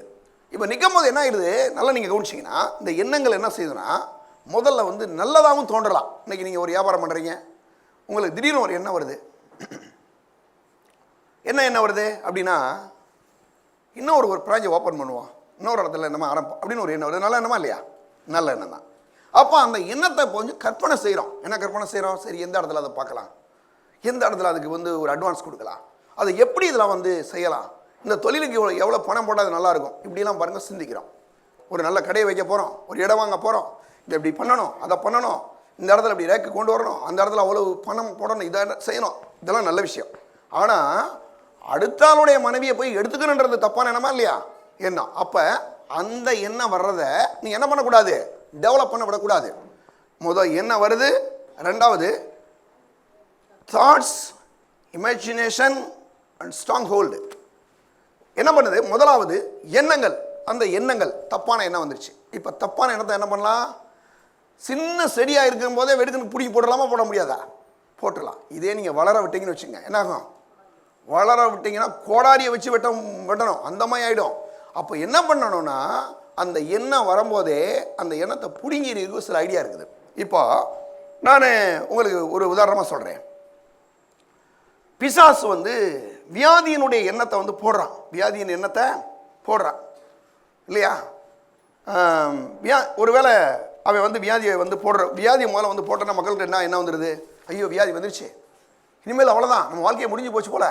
சும்மா லேசாக என்ன நெஞ்சு வலிக்கும், உடனே ஹார்ட் அட்டாக் வந்துடுற மாதிரி சொல்லிடுவான் இல்லையா. அவங்களுக்கு சின்ன தலைவலிக்கும், உடனே இதோட அவுட்டு, என்ன வந்துச்சோ தெரில போ அப்படின்ற மாதிரி எண்ணம். இப்போ இந்த எண்ணத்தை பிசாசு என்ன பண்ணுறான், உங்களை அதிகமாக சிந்திக்க வைப்பான், உங்களை கிரியேட் பண்ணுவான். இப்படி ஆயிருமோ. சில நேரங்களில் டாக்டர் என்ன பண்ணுவாங்க, அவங்க சில மெடிக்கல் ரீதியாக உண்மை தான் சொல்கிறாங்க, அவங்க ஒன்று தப்பாக சொல்ல. ஆனால் மெடிக்கலை ஜெயிக்கக்கூடிய வல்லமை வசனத்துக்கு இருக்குங்க. மெடிக்கல் ஒரு ரிப்போர்ட் இருக்குது, உண்மை தான் அது. சில நேரங்களில் சில டாக்டர்ஸே சொல்கிறாங்க, இதெல்லாம் கடவுளுடைய பெரிய ஒரு தயவுங்க, இதெல்லாம் நடந்துருக்குன்றாங்க. ஏன்னா எல்லா டாக்டர்ஸுமே வியாதியோடு எதிர்த்து நிற்கிறாங்களே தவிர யாருமே செத்து போகணுன்னு யாரும் நினைக்கிறதே கிடையாது இல்லையா. அப்போ என்ன பண்ணுறாங்கன்னா ஒரு பண்ணுறாங்க. ஆனால் நம்ம என்ன பண்ணுறோம், அதோட என்ன, அவங்க மருத்துவ ரீதியாக போராடுறாங்க. நம்ம தேவனுடைய வசனத்தை வச்சு என்ன பண்ணுறோம், போராடி அவைகளை ஜெயிக்கிறோம். எப்படி ஜெயிக்கிறோன்னா, பிசாசு சொல்கிறான் இந்த வியாதி உன் வாழ்க்கையை முடிச்சிடும்ன்றான். நீங்கள் வசனம் சொல்லுது இல்லை, அவருடைய தழும்புகளாலே குணமானீர்கள் என்று வேதம் சொல்லுது. அப்போ நம்ம என்ன பண்ணுறோம், நான் குணமாகி நான் எழுந்து நடப்பேன்றதான் நம்ம பார்க்கணும். குணமாகி என்ன செய்ய போகிறேன், எழுந்து நடக்க போகிறேன், நல்ல சுகத்தோட வாழ போகிறேன், நல்ல நீடியாளோட வாழ போகிறேன், பிள்ளைகள்லாம் நான் பார்ப்பேன். இப்படி ஒரு படத்தை நீங்கள் பார்க்கணும். அப்போ பிசாசை பொறுத்தல என்ன பண்ணுறான், அவன் தப்பாக சொல்கிறான், அவனுடைய தப்பான எண்ணத்தை உள்ளே போடுறான். போட்ட உடனே அப்போ மக்களுக்குள்ள என்ன வந்துடுது, அவனுடைய தப்பான எண்ணங்களை மக்கள் என்ன செய்கிறார்கள், எடுத்துக்கொள்கிறார்கள். எடுங்க, அதுக்கு நான் சில வசனங்களை சொல்கிறேன். அந்த வசனங்களுக்கு நம்ம கூட போகலாம். அதில் குறிப்பாக ஒரு பொருளாதாரத்தை எடுப்போம். முதல்ல பொருளாதாரத்துக்கு விரோதமான எண்ணங்களை எடுங்க. அதை பற்றி 2 கொரிந்தியர் 8ஆம் அதிகாரம், சீக்கிரம் எடுங்க, சில வசனங்கள் கடகடன் வாசிப்போம். 2 கொரிந்தியர் 8ஆம் அதிகாரம் 9ஆம் வசனம் பாருங்க. நம்முடைய கர்த்தராகிய இயேசு கிறிஸ்துவின் கிருபையை அறிந்திருக்கிறீர்களே, அவர் ஐஸ்வர்யமுள்ளவராக இருந்தும் நீங்கள் அவருடைய தரித்திரத்தினால ஐஸ்வர்யம்படிக்கு உங்கள் நிமித்தம் தரித்திரரானார். இப்போ கையில் உங்கள்கிட்ட பணம் இல்லை, பணம் இல்லைன்னா என்ன ஆயிடுது, ஐயோ நம்ம ஒன்றுலாம் ஆளாக இருக்கமே, இனிமேல் அவ்வளோதான், நம்ம வாழ்க்கையை முடிஞ்சிடுமோ, இனிமேல் முன்னேறுவதற்கு வழி இல்லை, யார் உதவி செய்ய ஆள், இப்படிப்பட்ட எண்ணங்கள் வருது. யாரும் நம்மளை மதிக்க மாட்டாங்களோ, சொந்த பந்தங்கள்லாம் நம்ம தூக்கி எறிஞ்சிருவாங்களோ, இப்படியெல்லாம் சில தவறான எண்ணங்கள் வருது. ஆனால் இவைகளுக்கு பதில் இங்கே என்ன இருக்கு, நம்முடைய கர்த்தராகிய இயேசு கிறிஸ்துவின் கிருபையை அறிந்திருக்கிறீர்களே. என்ன பண்றாரு, அவர் ஐஸ்வர்யம் உள்ளவராக இருந்தும் நீங்கள் அவருடைய தரித்திரத்தினாலே ஐஸ்வர்யம் வாங்கும்படிக்கு உங்கள் நிமித்தம் தரித்திரம். என்ன சொல்றாருன்னா, நீங்க ஒருவேளை தரித்திரராக இருக்கிறீங்க, ஆனாலும் அதை பற்றி ஒன்றும் பயப்பட வேண்டாம், ஏன்னா உங்கள் தரித்திரத்தை எல்லாத்தையும் அவர் சுமந்து தீர்த்து அவருடைய ஐஸ்வர்யத்தை யாருக்கு என்ன பண்ணியிருக்காரு? எனக்கு அவர் கொடுத்து விட்டார். அப்போ அவருடைய ஐஸ்வர்யம் எனக்கு இருக்குன்னா நான் கண்டிப்பாக தரித்திரமாக வாழப்போவது இல்லவே இல்லை என்பதை நாம் வந்து பார்க்க வேண்டும். பிலிப்பியர் 4:19 சொல்ல எடுங்க. பிலிப்பியர் 4:19 சீக்கிரடுங்க. என் தேவன் தம்முடைய ஐஸ்வர்யத்தின்படி உங்கள் குறையெல்லாம் கிறிஸ்து இயேசுவுக்குள் மகிமையில நிறைவாக்குவார். இதுதான் பெரிய பிரச்சனை. அந்த மகிமையில நிறைவாக்குறது மட்டும்தான் பிரச்சனை. ஏன்னா மகிமையில இந்த வசனத்தை அவங்க அப்படி மொழிபெயர்த்துட்டாங்க. ஆனால் அது எப்படி வரும்னா, என் தேவன் தம்முடைய மகிமையின் ஐஸ்வர்யத்தின்படி கிறிஸ்து இயேசுவுக்குள் என்னது உங்கள் குறையெல்லாம் நிறைவாக்குவார். அவ்வளோதான். இப்பொழுதே அவர் நிறைவாக்குவார். அப்போ வந்து என்ன பண்ணணும்னா, பரலோகத்துக்கு போய் நம்ம ஐஸ்வர்யம் வாங்க போகிறது கிடையாது. இங்கேயே நம்மளை ஐஸ்வர்யவான்களாக்க முடியாது. நமக்காக சிலுவையில் இயேசு தருத்துறார் ஆகி நம்மளை ஐஸ்வர்யவான்களாய் மாற்றிவிட்டார். அப்போ இன்னைக்கு நம்ம எப்படிப்பட்ட ஆளாக இருக்கிறோம்? ஐஸ்வர்யவான்களாக இருக்கிறோம் என்பதை பார்க்கணும் இல்லையா? என் தேவன் தம்முடைய மகிமையின் ஐஸ்வர்யத்தின்படி கிறிஸ்துவின் குறையெல்லாம் நிறைவாக்குவார். சங்கீதம் 23 சொல்றார். 23:1 கர்த்தர் என் மெய்ப்பராய் இருக்கிறார், நான் தாழ்ச்சி அடையேன். பாருங்க, அவர் என் மெய்ப்பர், அவர் என் தேவையை சந்திக்கக்கூடியவர்னா கண்டிப்பாக நான் ஒரு நாள் தாழ்ச்சி அடையவே மாட்டேன். எடுங்க, என்ன ஒரு வசனத்தில் பார்த்தீங்கன்னா கலாத்தியர் 3:14 சொல்லுது. எடுங்க, அப்படி திருப்புங்க. மரத்தில் தூக்கப்பட்ட எவனும் சபிக்கப்பட எழுதியபடி கிறிஸ்து நமக்காக சாபமாகி நியாயப்பிரமாணத்தின் சாபத்திலிருந்து நம்மை நீங்களாக்கி மீட்டு கொண்டார். ஆபிரகாமுக்கு உண்டான ஆசீர்வாதம் கிறிஸ்து இயேசுவினாலே புரஜாதிகளுக்கு வரும்படியாக ஆவியை குறித்து சொல்லப்பட்ட வாக்குத்தத்தத்தை நாம் விசுவாசனாலே பெரும்படியாக இப்படி ஆயிற்று. நல்லா கவனிங்களேன். ஆவியை குறித்து சொல்லப்பட்ட வாக்குத்தத்தத்தை விசுவாசனாலே பெரும்படியாக போட்டிருக்கு. அப்போ அநேகர் என்ன பண்ணிடுறாங்கன்னா, இது ஆவிக்குரிய மட்டும்தாங்க சொல்லியிருக்கு. இல்லை, அவர் என்ன சொல்றாரு அந்த வசனத்தை நீங்கள் நல்லா கவனிச்சவா தெரியும். பாருங்க, ஆவியை குறித்து பாருங்க, ஆவியை குறித்து சொல்லப்பட்ட வாக்குத்தத்தத்தை நாம் விசுவாசத்தினாலே பெரும்படியாக இப்படி ஆயிற்று. அப்ப இந்த ஆவிக்குரியதுலேயே எல்லாமே வந்துருச்சு. நீங்க நம்ம ரட்சிக்கப்பட்டுட்டோம்னாவே அந்த ரட்சிப்புக்குள்ள என்ன இருக்குது? அங்க தெய்வீக சுகம் இருக்கு, தெய்வீக ஆரோக்கியம் இருக்கு, நீடி ஆயுள் இருக்கு, குடும்பத்தில் நல்ல செழிப்பான ஒரு சமானமான வாழ்க்கை இருக்கு, பொருளாதார ஆசீர்வாதம் இருக்கு. எல்லாமே எதுக்குள்ள இருக்கு? ரட்சிப்புக்குள்ள இருக்கு.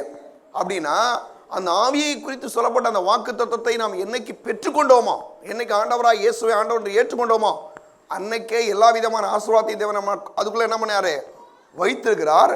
இப்போ அவையில் எல்லாவற்றையும் நம்ம என்ன செய்யறோம்? விசுவாசத்திலே பெறுகிறோம். விசுவாசத்தில் நம்ம என்ன செய்யறோமா? பெறுகிறோம். அப்போ ஒவ்வொரு காரியங்களையும் நாம் என்ன பண்றோம்? விசுவாசத்திலே பெற்றுக்கொள்கிறோம். அப்போ பொருளாதாரம் அப்படிதான். எடுங்க, உபாமம் 28:12 எடுங்க. உபாமம் 28:12 ஏற்ற காலத்திலே உன் தேசத்திலே மழை பெய்யும், நீ கையிட்டு செய்யும் வேலையெல்லாம் ஆசீர்வதிக்கவும் கர்த்தர் உனக்கு தமது நல்ல பொக்கிஷாலை வானத்தை திறப்பார், நீ அநேகம் ஜாதிகளுக்கு கடன் கொடுப்பாய், நீயோ கடன் வாங்காதிருப்பாய். இப்போ கடன் வாங்குறத எப்போ அந்த ஃபைனான்ஸ்காரன் வருவான்னு எதிர்பார்க்கக்கூடாது. கணக்கு இன்னைக்கு முடிஞ்சிச்சு, அடுத்து எவ்வளோ வாங்கலாம் அப்படின்னு ஒரு பிளானை நீங்கள் போட்டிங்கன்னா அவன் சொல்லாமே வந்து நிற்பான், ஃபோன் பண்ணாமல் வந்து நிற்பான். ஏன்னா அவனை பொறுத்தளவு என்னென்னா, நீங்கள் என்ன உங்கள் மனதில் யோசிக்கிறீங்களோ, எதை கூப்பிடுற நீங்கள் நினைக்கிறீங்களோ வந்துடும் இல்லையா? ஆனால் இவர் என்ன சொல்கிறாரு? நல்ல கவனிங்க. ஏற்ற காலத்தில் உன் தேசத்திலே மழை பெய்யும், நீ கையிட்டு செய்யும் வேலையெல்லாம் ஆசீர்வதிக்கவும். நல்ல கவனிங்க. நீ கையிட்டு செய்யும் வேலையெல்லாம் ஆசீர்வதிக்கும். உங்கள் கையிட்டு செய்கிற வேலையை ஆசீர்வதித்தா அப்புறம் எதுக்கு நீங்கள் கடை வாங்கணும்? ஒரே வசனத்தில் எல்லாம் கொடுத்துட்டார் இல்லையா? அவர் என்ன சொல்கிறாரு பாருங்க, நீ கையிட்டு செய்யும் வேலையெல்லாம் ஆசீர்வதிக்கவும் கர்த்தர் உனக்கு தமது நல்ல பொக்கிஷாலை வானத்தை திறப்பார். எது பொக்கிஷாலை? வானம் தான் சொல்றார். அவர் தமது நல்ல பொக்கிஷாலை வானத்தை திறப்பார் சொல்றாரு, திறப்பார். நீ அநேகம் ஜாதிகளுக்கு கடன் கொடுப்பாய், நீயோ கடன். நம்ம தான் கடன் கொடுக்குற ஆளா மாறணுமே தவிர நம்ம போய் கடை வாங்குற ஆளா என்ன செய்யக்கூடாதுங்க? நிற்கக்கூடாது. ஏன்னா அவர் சொல்றாரு, என்ன சொல்றாரு இந்த வசனம் பாருங்க. ஏற்ற காலத்தில் உன் தேசத்திலே மழை பெய்யும், நீ கையிட்டு செய்யும் வேலையெல்லாம் ஆசீர்வதிக்கவும் கர்த்தர் தமது நல்ல பொக்கிஷாலை வானத்தை திறப்பார், நீ அநேகம் ஜாதிகளுக்கு கடன் கொடுப்பாய், நீயோ கடன் வாங்காதிருப்பாய். அப்ப என்ன சொல்றாரு? கடன் கொடுக்கக்கூடிய அளவுக்கு என்ன பண்ணணுங்க? என்ன செய்யணும்? அதுக்காக வீட்டில் இருக்க நகையெல்லாம் அடகு வச்சு போய் நான் வட்டி கொடுக்குறேன் போகக்கூடாது. ரொம்ப தப்பெல்லாம் பண்ணக்கூடாது. சிலர்லாம் பாருங்க என்ன பண்ணுறது, கடன் கொடுக்க சொல்லிட்டார். ஒரு அம்மா என்ன வந்து சண்டை போடுது, நீங்கள் தான் கடன் கொடுக்க சொன்னீங்களா இல்லையா? நான் இது ரோட்டில் ஏதோ ஒரு அம்மா அவ வாட்டுக்கு போயிருக்கான், துணி வியாபாரம்ன்ற அம்மா. அந்த அம்மா இந்த அம்மாட்ட வந்து ஒரு 10,000 எனக்கு ஃபைனான்ஸ் வாங்கி கொடுங்க, இது கொடுக்கலாமா, கோமனா கூட பரவாயில்ல கொடுத்து கடைசி அந்த அம்மா வாங்கினோட அவ்வளோதான், ஆளை காண ஒளிய போயிடுச்சு. அந்த அம்மா என்னோட சொல்லு, நீங்கள் போன வாரம் சொன்னீங்களா இல்லையா, நீயோ கடன் வாங்க இருப்பானே, நான் சொன்னேன் நீ கடன் வாங்க இருப்பான்னு சொன்னேன், அதுவா நீ கேட்டியா, கடை வாங்கி உனக்கு எதுக்கு அவனை போய் கொடுக்கணும். இந்த மாதிரி சிலர்லாம் கை மாத்துறது. உங்களுக்கு தெரிஞ்சவங்க யாராக இருந்தாலும் சொல்லுங்கள், நீங்கள் ஒரு ரெக்கமெண்ட் இல்லை. சிலர்லாம் இருக்குது பாருங்கள், ஃபைனான்ஸ்காரன் ரெக்கமெண்ட் பண்ணுறது இவனுக்கு என்னமோ பெரிய ரிவார்டு கொடுத்த மாதிரி. எனக்கு தெரிஞ்சாலும் தான் பாஸ்டர், ஐயா சார் இவர் நல்லா கட்டிடுவாருங்க, சும்மா கொடுங்க கொடுங்க. அவன் கட்டாமல் ஓடி போயிட்டு இவனை இந்த அளவில் கட்டி விட்டு போயிடறான். என்னங்க ரொம்ப கேர்ஃபுல்லாக இருங்க நீங்கள்லாம், ஆண்டோடைய பிள்ளை ரொம்ப எவ்வளோ பிரசங்கம் பண்ணுறேன் பாருங்கள். ஏன்னா இதெல்லாம் வந்து கடவுளே உங்களை நேசி சொல்கிறாருன்னு நினைக்கிறேன். அப்போ இவ்வளோ விஷயம் இருக்குது, நீங்கள் போயிட்டு யாருக்காவது ரெக்கமெண்ட் பண்ணிவிட்டு அவனுக்கு போய் நான் இதை கொடுப்பான் அப்படின்னு சொன்னீங்கன்னா கடைசி எல்லாம் நீங்கள் கட்டுற மாதிரி அப்புறம் என்ன பண்ணணும், ரொம்ப கேர்ஃபுல்லாக இருக்கணும். ஏன்னா அவர் சொல்கிறாரு, இங்கேயோ கடன் வாங்காதப்பா அனை ஜாதிகளுக்கு கடன் கொடுப்பாய். அப்போ தேவனுடைய பிள்ளை அவர் சொல்கிறாரு, ஏற்ற காலத்தில் உன் தேசத்தில் மழை பெய்யும் சொல்கிறார். அப்போ உங்கள் கையிட்டு செய்கிற வேலைகள் வந்து ஒரு வேலை ஆசீர்வதிக்கப்படவில்லை என்றால் அதுக்கு இன்றைக்கி ஒரு வழிக்கு போகிறோம். அதையும் இப்போ தீர்க்கிறதுக்கு ஒரு வழி, ஒரு பகுதிக்கு நம்ம போகிறோம். வேதம் மிக அற்புதமாக சொல்லுது, உங்களுடைய வேலை எப்படி ஆசீர்வதிக்கப்பட வேண்டும் என்று நீங்கள் எப்படி பார்க்கிறீர்களோ அதே மாதிரி உங்களுடைய தொழில்களும் உங்களுடைய வியாபாரங்களும் நீங்கள் செய்கிற ஒவ்வொரு காரியங்களையும் என்ன செய்வார், தேவன் ஆசீர்வதிப்பார். எடுப்போம். இப்போ நம்ம என்ன பண்ணுறோம், நம்ம பார்க்குறோம், அந்த படத்தை பார்க்குறோம், நம்ம தொழில் ஆசீர்வதிக்கப்படுறதை பார்க்குறோம், நம்ம குடும்பம் ஒரு நல்ல ஒரு இடம் வாங்குறத பார்க்குறோம், நல்ல ஒரு வீடு கட்டுறதை பார்க்குறோம், நல்ல ஒரு 2 வீலர் வாங்குற பார்க்குறோம், நல்ல ஜெபம் பண்ணுற மாதிரி பார்க்குறோம். ஜெபமே பண்ண முடியல பாஸ்டர், ஜெபம் பண்ணுற மாதிரியே பாருங்கள். பைபிள் படித்தா தூக்கம் வந்துடுது பாஸ்டர், பைபிள் படிக்கிற மாதிரியே பாருங்கள். அப்போ இதெல்லாம் வந்து என்ன பண்ணுங்க, உங்களுடைய மனதில் ஒரு படமாக நீங்கள் பார்க்க கற்றுக்கொள்ள வேண்டும். சரியா? சரி, இதை பற்றி என்ன சொல்லுது வேதம்? எடுங்க ஆதியாகமம் 30ஆம் அதிகாரத்துக்கு வாங்க, எல்லாரும் எடுங்க. அங்கே ஒரு பெரிய சம்பவம் நடக்குது. இதை மட்டும் வார்த்தை முடிச்சிருவோம் நம்ம. சரியா? மிக அருமையான உங்கள் வேலை நல்லா கவனிங்க. இந்த ஏன் இந்த டாபிக் எடுத்துக்க நல்லா கவனிக்கணும். உங்கள் வேலைகளை நீங்கள் எப்படி ஆசீர்வாதமாக மாற்ற முடியும். உங்களுடைய வேலைகளை வந்து சில பொருளாதாரங்களில் முன்னேற்றம் இல்லை, யாரோ ஒரு சிலர் ஏமாத்துறான், ஏதோ ஒன்று உங்களுடைய பொருளாதாரத்தில் முன்னேற்றமே இல்லாமல் போயிட்டுருக்கு அப்படின்னு வச்சுங்களேன். இதை எப்படி இன்னைக்கு நம்ம மாற்ற முடியும், அதை பற்றி தான் எனக்கு வேதத்தில் பார்க்க போகிறோம். எடுங்க அங்கே 30ஆம் அதிகாரத்தில் 26ஆம் வசனத்திலேருந்து நான் வாசிக்கிறேன், அப்படி போகலாம். 26ஆம் வசனம், நான் உமக்கு ஊழியம் செய்து சம்பாதித்த என் மனைவிகளையும் என் பிள்ளைகளையும் எனக்கு தாரும், நான் போவேன், நான் உம்மிடத்தில் சேவித்த சேவகத்தை நீர் அறிந்திருக்கிறீர் என்றான். அப்பொழுது லாபான், உன் கண்களிலே எனக்கு தயவு கிடைத்தது, ஆனால் நீ இரு, உன் நிமித்தம் கர்த்தர் என்னை ஆசீர்வதித்தார் என்று குறிப்பினாலே அறிந்தேன். லாபான் இருக்கான் இல்லையா, லாபான் என்னது, இந்த மருமகன் தான் யாருங்க, யாக்கோபு. யாக்கோபை பற்றி உங்களுக்கு ஏற்கனவே நான் சொல்லியிருக்கிறேன். அதில் வந்து என்னென்னா மொத்தம் 4 புஞ்சாதி உள்ள ஒரே ஆள் யாருன்னா யாக்கோபு தான். அதுக்காக எல்லாரும் 4 புஞ்சாதி கட்டக்கூடாது. அதெல்லாம் சும்மா வேதத்தில் என்னத்தையாவது ஒன்று பிடிச்சிட்டு யாக்கோபுக்கு 4 புஞ்சாதி இருந்துச்சு, தாவீதுக்கு 4 இருந்துச்சு, இப்படி சில விசுவாசிகள் ஊழியக்காரன் இதெல்லாம் எடுத்து பேசுறதுலாம் வந்து முட்டாள்தனமான விஷயம். ஏன்னா அப்படி ஒரு வேளை இருந்திருந்தா என்ன இருக்கணும், ஆதாமுக்கே 4 கொடுத்துருக்கணும். அப்படி கொடுக்கல இல்லை, அதை பார்த்தீங்களா நீங்கள்? ஒரு எலும்பு எடுத்துகிட்டு போல இந்த விழாவில் இன்னும் 2 எலும்பு எடுத்து 2 உருவாக்கி விட்டுருக்கலாமா இல்லையா? ஒன்று எடுத்து ஏகப்பட்ட பிரச்சனை. அந்த அம்மா எடுக்க அது பாட்டி பேச்சா கட்டுருச்சு, பெரிய தலைவலி. அந்த அம்மாட்டு இந்த உலகத்தில் ஏகப்பட்ட பிரச்சனை வந்துருச்சு பாருங்க.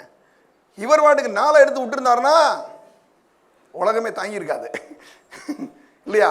சரி, இப்போ என்னன்னு போவோம் நம்ம. இவர் போய் என்ன பண்ணுறாரு, மாமா வீட்டுக்கு போகிறாரு. மாமா வீட்டில் 2 பொண்ணு இருக்குது. ஒரு பொண்ணு ரொம்ப பார்க்க ரொம்ப அழகாக இருக்குது, ராகேலு. லேயாளுக்கு கொஞ்சம் கண்ணு கொஞ்சம் ப்ராப்ளம், கூச்ச பார்வை, கண்ணை மூடி இந்த பொண்ணு குட்டியுமே முடிக்குமான்னு தெரில, இருக்கலாம். அப்படி அந்த மாதிரி வச்சுங்க. அந்த மாதிரி ஒரு 2 பொண்ணு இருக்குது. இவர் போனார். போனோன்னே அங்கெல்லாம் ஆடு மேய்ச்சிட்டு இருக்கிறாங்க. போனோன்னே அந்த அம்மா பார்த்து மாமா மகனொன்னே ஒரு முத்தம் கொடுத்துட்டு ரொம்ப சந்தோஷமாக வீட்டுக்கு போனார். போனோன்னே அங்கே இருந்தார் கொஞ்ச நாள் வரைக்கும். எப்போயும் மாமா வீட்டுக்கு போனாவே ஒரு 2-3 நாள் ஒழுங்காக சோறு போடுவாங்க. இவன் யாருன்னா தங்கச்சியோடைய மகன், இந்த லாபானுடைய தங்கச்சி மகன் தான் இவன். இந்த யாக்கோபு போயிட்டான். போனால் பாருங்க அங்கே என்ன நடக்குது, போய் இருக்கிறான். அவங்க அப்பா அம்மா வந்து இவனை அனுப்பிச்சி விட்டாங்க, அவங்க போப்பா மாமா வீட்டுக்கு அனுப்பிச்சாச்சு. போயிட்டான். போனோடனே அந்த அம்மாவை பார்த்துட்டான். சரி, பார்த்துட்டு இருந்த உடனே அவங்க அப்பா கேட்குறாரு, அப்பா நீ வந்து என்கிட்ட வேலை செய்ய சும்மா இருக்கக்கூடாது இல்லையா அப்படின்னு ஒன்று வேலை. ஏன்னா அவங்க தொழில் வந்து ஆடு மேய்க்கிற தொழில் தான். ஆடு மேய்க்கிறதுக்கு அனுப்பியாச்சு. அனுப்பிச்சோன்னே அவன் வந்து சம்பளம் கேட்டால் என்ன செஞ்சுருக்கணும், என்ன கேட்டுக்கலாம் நீங்கள் நினைக்கிறீங்க? சம்பளம் கேட்டால் எனக்கு மாதத்துக்கு இவ்வளோ ரூபா கொடுத்துருக்கணும். இந்த ஆள் பாருங்கள் என்ன பண்ண விவரமான ஆள் பாருங்கள். அந்த ஆள் எப்பா என் பொண்ணை அவனை கல்யாணம் முடிச்சு கொடுக்குற, எத்தனை பொண்ணு? 7 வருஷம் என் ஆடு மேயிட்டான். ஒரு பொண்ணை கல்யாணம் முடிக்கிறதுக்கு 7 வருஷம் நம்ம ஊரில் ஒரு பேரும் கல்யாணம் முடிக்க மாட்டான். முடிப்பான் அவனை எவனாவது? போயா நீ உன் பொண்ணை வச்சு நீ போய் அங்கிட்டு போய் அப்படின்ட்டு ஓடிடுவான். அப்படி. ஆனால் இவன் என்னாச்சு, போய் பாருங்க, லாபான் போய் அவன் அந்த பொண்ணுக்கு ஒரு 7 வருஷம் வேலை செய்கிறான். பொண்ணுக்கு வேலை பாருங்க, அந்த ராகேலுக்கு தான் வேலை செஞ்சான். வேலை செஞ்சான், நைட்டில் கல்யாணம் வச்சு விட்டான். விவரமான நிலைமை. பகலில் வச்சுருந்தா கண்டுபிடிச்சிருப்பான். லைட்டெல்லாம் பாருங்கள், ஒரு மாதிரி டிம் லைட்டு, ஒரு மாதிரி இன்றைக்கி இருக்கிற மாதிரி இவ்வளோ பவர்லாம் கிடையாது, சும்மா விளக்கு தானே. பார்த்தோன்னா பாருங்கள், எப்பயுமே அக்கா தங்கச்சி கிட்டத்தட்ட ஒரே முகசாடையில் இருப்பாங்க, கொஞ்சம் உங்களுக்கே தெரியும். அதனால் இவன் என்ன பண்ணான் பாருங்கள், இவன் லவ் பண்ண அம்மா விட்டுட்டு இன்னொரு அம்மா கல்யாணம் முடிச்சு வச்சுட்டான். மூத்தாக்காவன் சொல்லிட்டான், முடிச்சு வச்சு சொல்லிட்டான், எங்கள் ஊர் வழக்கத்தின்படி பொண்ணு இருக்கும்போது 2ஆம் பொண்ணை முடிச்சு தர மாட்டான் அப்படின்ட்டான். சரி ஒத்துக்குவோயா, சரி அப்புறம் நான் லவ் பண்ண பொண்ணு எவன் கட்டிட்டு போகிறது அப்படின்னா, அதுவும் உனக்கு தரேன்ட்டான். ரொம்ப தெளிவான இல்லை. சரி 2வது பொண்ணு, அதுக்கு ஒரு 7 வருஷம், 14 வருஷம் வேலை செஞ்சு முடிச்சாச்சு 2 பொண்ணுக்கு. இவன் என்ன பண்ணான் பாருங்கள், 14 வருஷம் செஞ்சு முடித்த பிறகு திரும்பியும் இவன்ட்ட வந்து வேலை வாங்குறான். வேலை வாங்கினா கிட்டத்தட்ட 20 வருஷம் ஆயிடுச்சு. நல்லா கவனிங்க, இன்றைக்கி கூட வேலைகளில் மிகப்பெரிய ஒரு சில தோல்விகள், முன்னேற்றங்கள் இல்லை, பண விஷயங்களில் ஒரு பெரிய தோல்வி, எவ்வளவு சம்பாதிச்சாலும் பணங்கள் நிற்க மாட்டேது. இதெல்லாம் ஒரு பெரிய ஒரு பிசாசுடைய வேலை தான் இல்லையா? அப்போ இதை எப்படி மேற்கொள்ளணும் அப்படின்னு எனக்கு வந்து விஷயம் தெரியல. அப்போ உடனே இவன் என்ன பண்ணுறான், இவன்ட்ட வந்து பேசுகிறான். நான் வந்து இந்த மாதிரி என்கிட்ட 20 வருஷம் நீ வேலை வாங்கிட்டேன், நான் எங்கள் அப்பா வீட்டுக்கு போகிறேன். ஏன்னா எனக்கு வந்து 2 பஞ்சாயத்து இருக்குது, இன்னும் 2 அம்மா இருக்குது, பிள்ளை மட்டும் கிட்டத்தட்ட ஒரு 12 பிள்ளை இருக்குது. 1 2 கிடையாது, 1 டசனுக்கு மேலே இருக்குது. அவருக்கு வந்து 12 ஆம்பளை பையங்களும் 1 பொம்பளை பிள்ளை இருக்குது, கிட்டத்தட்ட 13 இருக்குது. இப்போ இவ்வளவுத்துக்கும் சோறு வேற போடணும் இல்லையா? 4 அம்மா வேற இருக்குது. அந்த ஆள் பாருங்க, அந்த லாமன் பயங்கரமான கில்லாடி பாருங்க. 2 அம்மாவை கொடுத்தாலும் 2 அம்மாவோட விட்டுருக்கலாமா இல்லையா? இந்த அம்மாவுக்கு ஒரு வேலைக்கு ஒரு அம்மா விட்டாத்து, அந்த அம்மாவுக்கு ஒரு வேலைக்கு 4 பேர் இருந்துச்சுப்போ. அந்த அம்மா இந்த அம்மா 2 அம்மான்னு சொல்லி என்ன பண்ணிச்சு பாருங்க, 2 அம்மாவை அவங்க அப்பா கல்யாணம் முடிச்சு வச்சாரு. இந்த 2 அம்மாவை சேர்ந்து என்ன பண்ணுச்சு, இந்த அம்மாவை நீ கல்யாணம் முடிச்சுன்னு சொல்லி கொடுக்குது அந்த ஆளுக்கு. இந்த மாதிரி கதையை கேட்டிருக்கீங்களா நீங்கள்? பைபிள் பயங்கரமான விஷயங்க. இந்த லேயால் வந்து வேலைக்காரியை கூப்பிட்டு இனி கல்யாணம் முடிச்சுக்கோ அப்படின்ட்டுருச்சு. அந்த கோவத்தில் அந்த அம்மா ராகேல் என்ன பண்ணுது, அவன் மட்டும் தான் கொடுக்க முடியும், ஏன் வேலைக்காரி கல்யாணம் முடிச்சுக்கோ போச்சு. கடைசி இப்போ 4, இப்போ 4 சேர்த்து 4 ப்ளஸ் வந்து ஒரு 5, அப்புறம் ஒரு 13, எவ்வளோ ஆச்சு? எவ்வளோங்க? 18 பேருக்கு டெய்லி 3 பேரை சோறு போடணும்னா எவ்வளோ பெரிய விஷயம் பாருங்கள், பெரிய விஷயம். அப்போ உடனே இவன் என்ன பண்ணுறான், இதை வந்து இவன் 20 வருஷம் ஆச்சு, இவன் பார்க்குறான், இவன் ரொம்ப இது மட்டும் இல்லாமல் வேலை பார்த்துக்கு சம்பளம் சரியாக கொடுக்க மாட்டான். 10 முறை இவனுடைய சம்பளத்தை ஏமாற்றிட்டான். அந்த மாதிரி ஒரு கொடூரமான மனுஷன் இந்த லாபான், பெரிய ஏமாத்துக்காரன் இல்லையா? அவன் அப்படிப்பட்ட வேலையில் இவன் வந்து என்ன பண்ணுறான், இப்போ 26ஆம் வசனத்துக்கு நீங்கள் வாங்க. அவன் சொல்கிறான், நான் உமக்கு வேலை செய்து, அது ஊழியம் கிடையாது, உனக்கு வேலை செய்து சம்பாதித்த என் மனைவிகளையும். எவனாவது மனைவியை போய் சம்பாதிப்பானா? அவன் எப்படி சொல்கிறான் பாருங்க, என்ன சொல்கிறான், நான் உமக்கு வேலை செய்து சம்பாதித்த என் மனைவிகளையும் என் பிள்ளைகளையும் எனக்கு தாரும், நான் போவேன், நான் உம்மிடத்தில் சேவித்த சேவத்தை நீர் அறி. அவன் என்ன சொல்கிறான், எப்பா நீ மட்டும் இல்லப்பா உன் பொஞ்சா பிள்ளை சேர்த்து வேலை செய்ய சொல்கிறான். அவன் பெரிய பயங்கரமான ஆள் பாருங்க. உடனே இப்போ என்ன நடக்கு பாருங்க, அப்பொழுது லாபான், உன் கண்களில் எனக்கு தயவு கிடைத்தேயானால் நீ இரு, உன் நிமித்தம் கர்த்தர் என்னை ஆசீர்வதித்தார் என்று குறிப்பினால். அவன் சொல்கிறான், அவனுக்கு ஒன்று விளங்குது. என்னைக்கு யாக்கோப்பு அவன் வீட்டுக்கு போனானோ அன்னையிலிருந்து அவருடைய பொருளாதாரங்கள் ஆசீர்வதிக்கப்பட்டு பெருகுது, பயங்கரமான பெருக்கம். நல்ல கவனிங்க, எப்பயுமே ஆண்டவருடைய பிள்ளையை வந்து நீங்கள் ஒரு இடத்துல வேலை செஞ்சீங்கன்னாவே உங்கள் நிமித்தம் அந்த தொழில் அந்த நிறுவனங்கள் ஆசீர்வதிக்கப்படும், கண்டிப்பாகவே நடக்குங்க. நீங்கள் வேணா பாருங்கள், நீங்கள் இருக்கிறதுனால இங்கே இருக்கிற மக்கள் ஆசீர்வதிக்கப்படுவாங்க. நீங்கள் இருக்கிறனாலே அநேக தீமைகள் நடக்கிற இடத்துல இருந்து உங்கள் நிமித்தம் அதை ஆண்டவர் பாதுகாப்பார் இல்லையா? அவன் வந்து சொல்கிறான். அப்போ உடனே பாருங்க 28ஆம் வசனத்தில், உன் சம்பளம் இன்னதென்று எனக்கு சொல், நான் அதை தருவேன் என்றான். இது வரைக்கும் சம்பளம் கொடுக்கலன்னு அர்த்தம். இது வரைக்கும் என்ன கிடையாது, 20 வருஷமாக சம்பளம் இல்லாமல், அதனால தான் சொல்கிறான் உன் சம்பளம் என்னன்னு சொல்லு பண்ணுறான். இப்போ பாருங்க, அதற்கு அவன், நான் உம்மை சேவித்த விதமும் உம்முடைய மந்தையை என்னிடத்தில் இருந்த விதமும் அறிந்திருக்கிறீர். நான் வரும் முன்னே உமக்கு இருந்தது கொஞ்சம், நான் வந்தபின் கர்த்தர் உம்மை ஆசீர்வதித்ததினால் அது மிகவும் பெருகி இருக்கிறது. நல்ல கவனிங்களேன், ஆண்டவருடைய பிள்ளையை இருந்தாவே அந்த தொழில்கள் வந்து பெருகுங்க. அடுத்து சொல்கிறார் பாருங்க, பெருகி இருக்கிறது. இனி நான் என் குடும்பத்துக்கு சம்பாத்தியம் பண்ணுவது எப்போது என்றான். சரி உனக்கு சம்பாதிச்சு உன் வீட்டிலே உன் பிள்ளைகளுக்கெல்லாம் சேர்த்து வைக்கிறேன். லாபான் பாருங்க, மக கெட்டு போனாலும் பரவாயில்ல, ஆனால் யார் கெட்டு போகக்கூடாது. சில அம்மா மாதிரி இருக்குது, மருமகிட்ட கூட அடி வாங்கும். நீங்கள் பார்த்துருக்கீங்களா? மருமகிட்ட அடி வாங்குற அவங்கெல்லாம் இருக்குது. ஆனால் சொல்லும், என் மகன் நல்ல மனுஷங்க, அவள் தாங்க கொஞ்சம் ஒரு மாதிரி சண்டைக்கு வர்றேன். அடியே வாங்குந்தம்மா எல்லாம் உண்மை. நான் வந்து இன்னைக்கு ஏன் இப்படி பேசுகிறேன்னே தெரியல, உண்மையாகவே இதெல்லாம் நடக்குது. ஆனால் பாருங்கள், மகள்னும் போது அது என்னன்னாலும் அடுத்த வீட்டு பிள்ளை தானே, போனால் போட்டோம். இந்த மாதிரி மனநிலைகள்லாம் யாராக இருந்து இருக்கக்கூடாது, தப்பு. அதெல்லாம் அப்படிலாம் செய்யவே செய்யும். ஒரு நாளும் அந்த மாதிரி ஒரு மனநிலைக்கு நீங்கள் போகவே கூடாது. ஏன்னா சொந்த ஒரு மருமையை, சொந்த தங்கச்சியுடைய மகன் இல்லையா, அது மட்டும் இல்லாமல் தன்னுடைய மருமையை 20 வருஷம் வேலை பண்ணி கொடுத்துருக்கான், செஞ்சு கொடுத்துருக்கான், இவ்வளோ லாபம் வந்திருக்கு. ஆனால் என்ன பண்ணுறான், எல்லாத்தையும் சம்பாதிச்சு அவனை சேர்த்துக்கிட்டே இருக்கிறான், இவனுக்கு ஒன்றுமே கொடுக்க மாட்டான். இப்போ கடவுள் வந்து ஒரு நீதி உள்ள தேவன், நீதி உள்ள நியாயாதிபதி இல்லையா. இப்போ பாருங்க எப்படி ஆசீர்வதிக்கிறாருன்னு. அப்பொழுது கர்த்தர் நான் உனக்கு அப்பொழுது நான் உனக்கு என்ன தர வேண்டும் என்றான். யாக்கோப்பு, நீர் எனக்கு ஒன்றும் தர வேண்டியதில்லை, நான் சொல்லுகிறபடி நீர் எனக்கு செய்தால் உம்முடைய மந்தையை திரும்ப மேய்த்து காப்பேன்.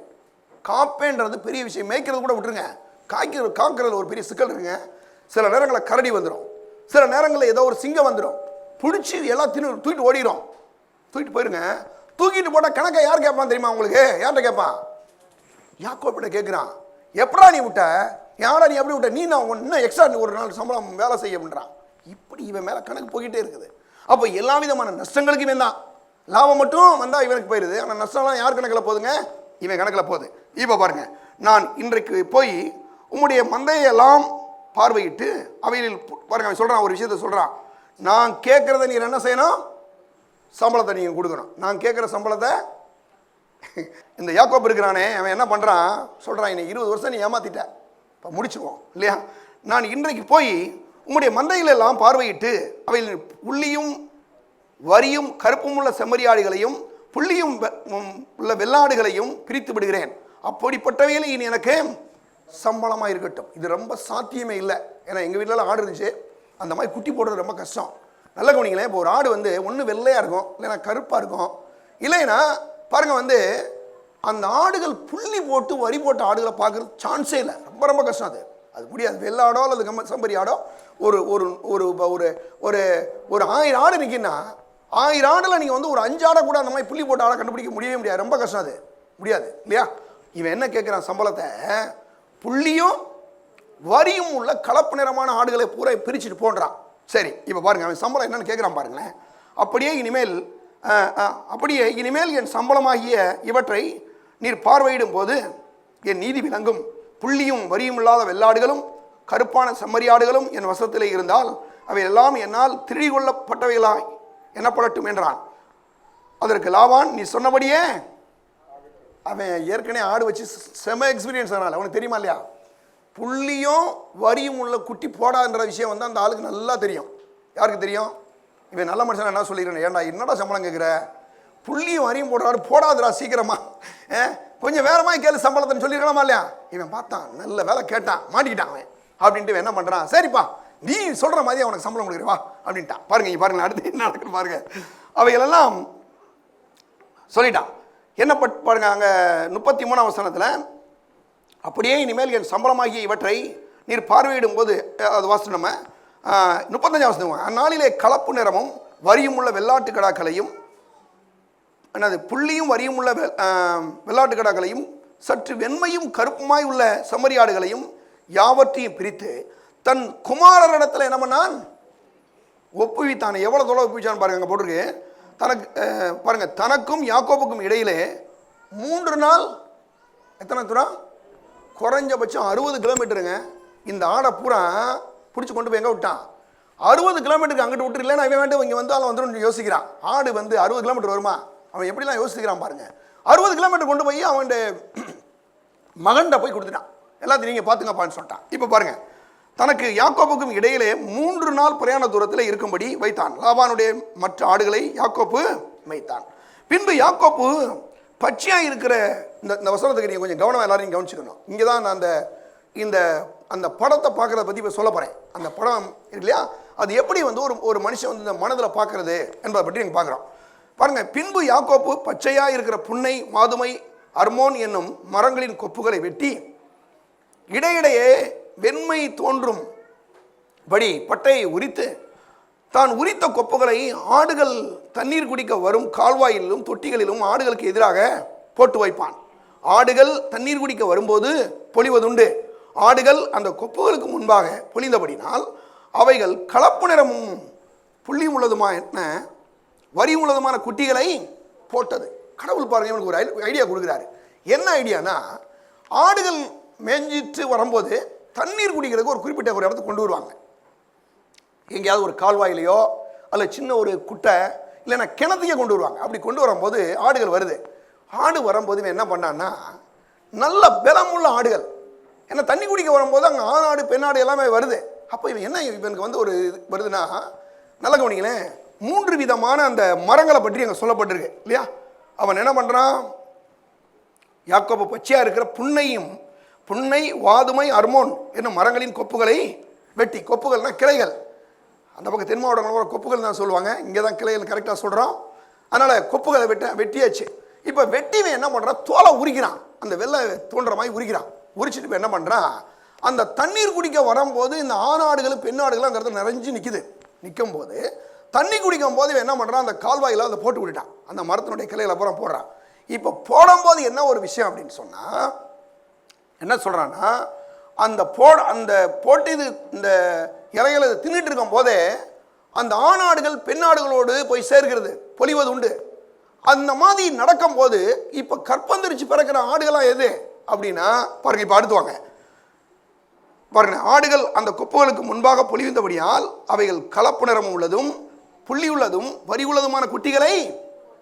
இப்போ ஆடு என்ன மாதிரி அந்த பொலிந்த நேரத்தில், ஆடு ஆணாடு பெண்ணாடு சேர்கிற நேரத்தில் இது எதை பார்க்கிறதோ, எதை என்ன செய்யுங்க பார்க்குதோ, அதே போல அது என்ன பண்ணுதுங்க, குட்டி போடுது. என்ன மாதிரி ஒரு ஐடியா வந்து கடவுள் வந்து ஒன்று கொடுத்துருக்காரு பாருங்க. நல்ல குடிங்க, இதுக்கு பேர் தான் அந்த ஒரு படத்தை, ஒரு இமேஜினேஷன் பவர், அதாவது உன்னுடைய மனதில் வந்து பார்க்குற விஷயம், இதை கடவுளே வந்து உனக்கு கற்றுக் கொடுக்குறாரு பாருங்க. எவ்வளோ அழகாக இதை செய்கிறான் பாருங்க. உரிச்சு போட்டாச்சு பார்க்குறான். இந்த ஆடுகள் வந்து பார்த்துட்டு மிருகங்களுக்கே வேலை செய்யுதுங்க. அது அப்போ நமக்கு வேலை செய்யுமா இல்லையா, வேலை செய்யும். அப்போ அங்கே சொல்கிறோம் பாருங்க, அந்த ஆடுகள் குட்டிகளை யாக்கோப்பு பாருங்க, அந்த ஆட்டுக்குட்டிகளை யாக்கோப்பு பிரித்து கொண்டு போய் ஆடுகளை லாபானுடைய மந்தை இருக்கும் கலப்பு நிறமான வகைகளும் கருப்பு உள்ளவைகளுமா எல்லாவற்றிற்கும் எதிராக நிறுத்தி தன் ஆடுகளை லாபானுடைய மந்தையோடு சேர்க்காமல் என்னது தனிப்புறமாக வைத்துக் கொள்வான். இவன் என்ன பண்ணா, இவன் பாட்டு இவன் தான் என் ஆடுன்னு சொல்லி திரும்ப வந்துடக்கூடாதுன்னு சொல்லிட்டு அந்த குட்டி போடுற குட்டியை பூரா தனியாக கொண்டு போய் ஒரு இடத்துல வச்சுட்டான். இவனுடைய ஆடுகளை பூரா பாருங்க, அந்த யாக்கோப்பு உடைய அந்த புள்ளியும் என்னது வரியும் கலப்பு நிறமான அந்த ஆடுகளை பூரா பிரித்து கொண்டு போய் வச்சுட்டான். இப்போ பாருங்களேன், இவன் ஒரு ஐடியா பண்ணுறான். எப்போ இவனை 20 வருஷமே ஏமாத்தினால இவனை நான் உன்னை ஏமாத்தணும், இவன் ஒரு பிளான் பண்ணுறான். நல்லா கவனிங்களேன், இந்த இடத்துல நீங்கள் கவனிக்கணும். நீங்கள் நம்ம வந்து அப்படி செய்ய வேண்டியதில்லை. ஆனால் அவன் என்ன பண்ணுறான்ற பாருங்க, நீ 41 வசனத்தில் பலத்த ஆடுகள் பொழியும் போது என்னது அந்த கொப்புகளுக்கு எதிரே பொழியும்படி யாக்கோப்பாவைகளே அந்த ஆடுகளின் கண்களுக்கு முன்பாக கால்வாய்களே போட்டு வைப்பான். நல்ல கவனிங்க, நல்ல பலத்த ஆடுகள் சேரும்போது ஆணோடு பெண்ணோடு சேரும்போது என்னது அந்த கொப்பெல்லாம் போடுவான். இப்போ அடுத்த வருஷத்துக்கு வாங்க, பலவீனமான ஆடுகள் பொழியும் போது, இப்போ என்னங்க பலவீனமான ஆடுகள் பொழியும் போது அவைகளை போடாமல் இருப்பான். ஏன்னா இது வேற அப்புறம் வத்தல் நம்மகிட்ட வந்து சேர்ந்துருச்சுன்னா எப்படி அவன் ஐடியா பாருங்க. இதெல்லாம் யார் சொல்லி கொடுக்குறது, கடவுளே அவனுக்கு வந்துங்க ரொம்ப அற்புதமாக அவனை கொண்டு போறாரு. அப்போ உடனே பாருங்க சொல்றான், பலவீனமான ஆடுகள் பொழியும் போது அவைகளை போடாமல் இருப்பான், இதனால் பலவீனமானவைகள் லாபானையும் பலமுள்ளவைகள் யாக்கோப்பையும் சேர்ந்தது. எப்படி பார்த்தீங்களா? அடுத்து பாருங்க, இப்போ இவ்விதமாய் அந்த புருஷன் மிகவும் விருத்தி அடைந்து ஒரே வருஷத்தில் பெரிய பயங்கரமான இம்ப்ரூவ்மெண்ட்டுங்க.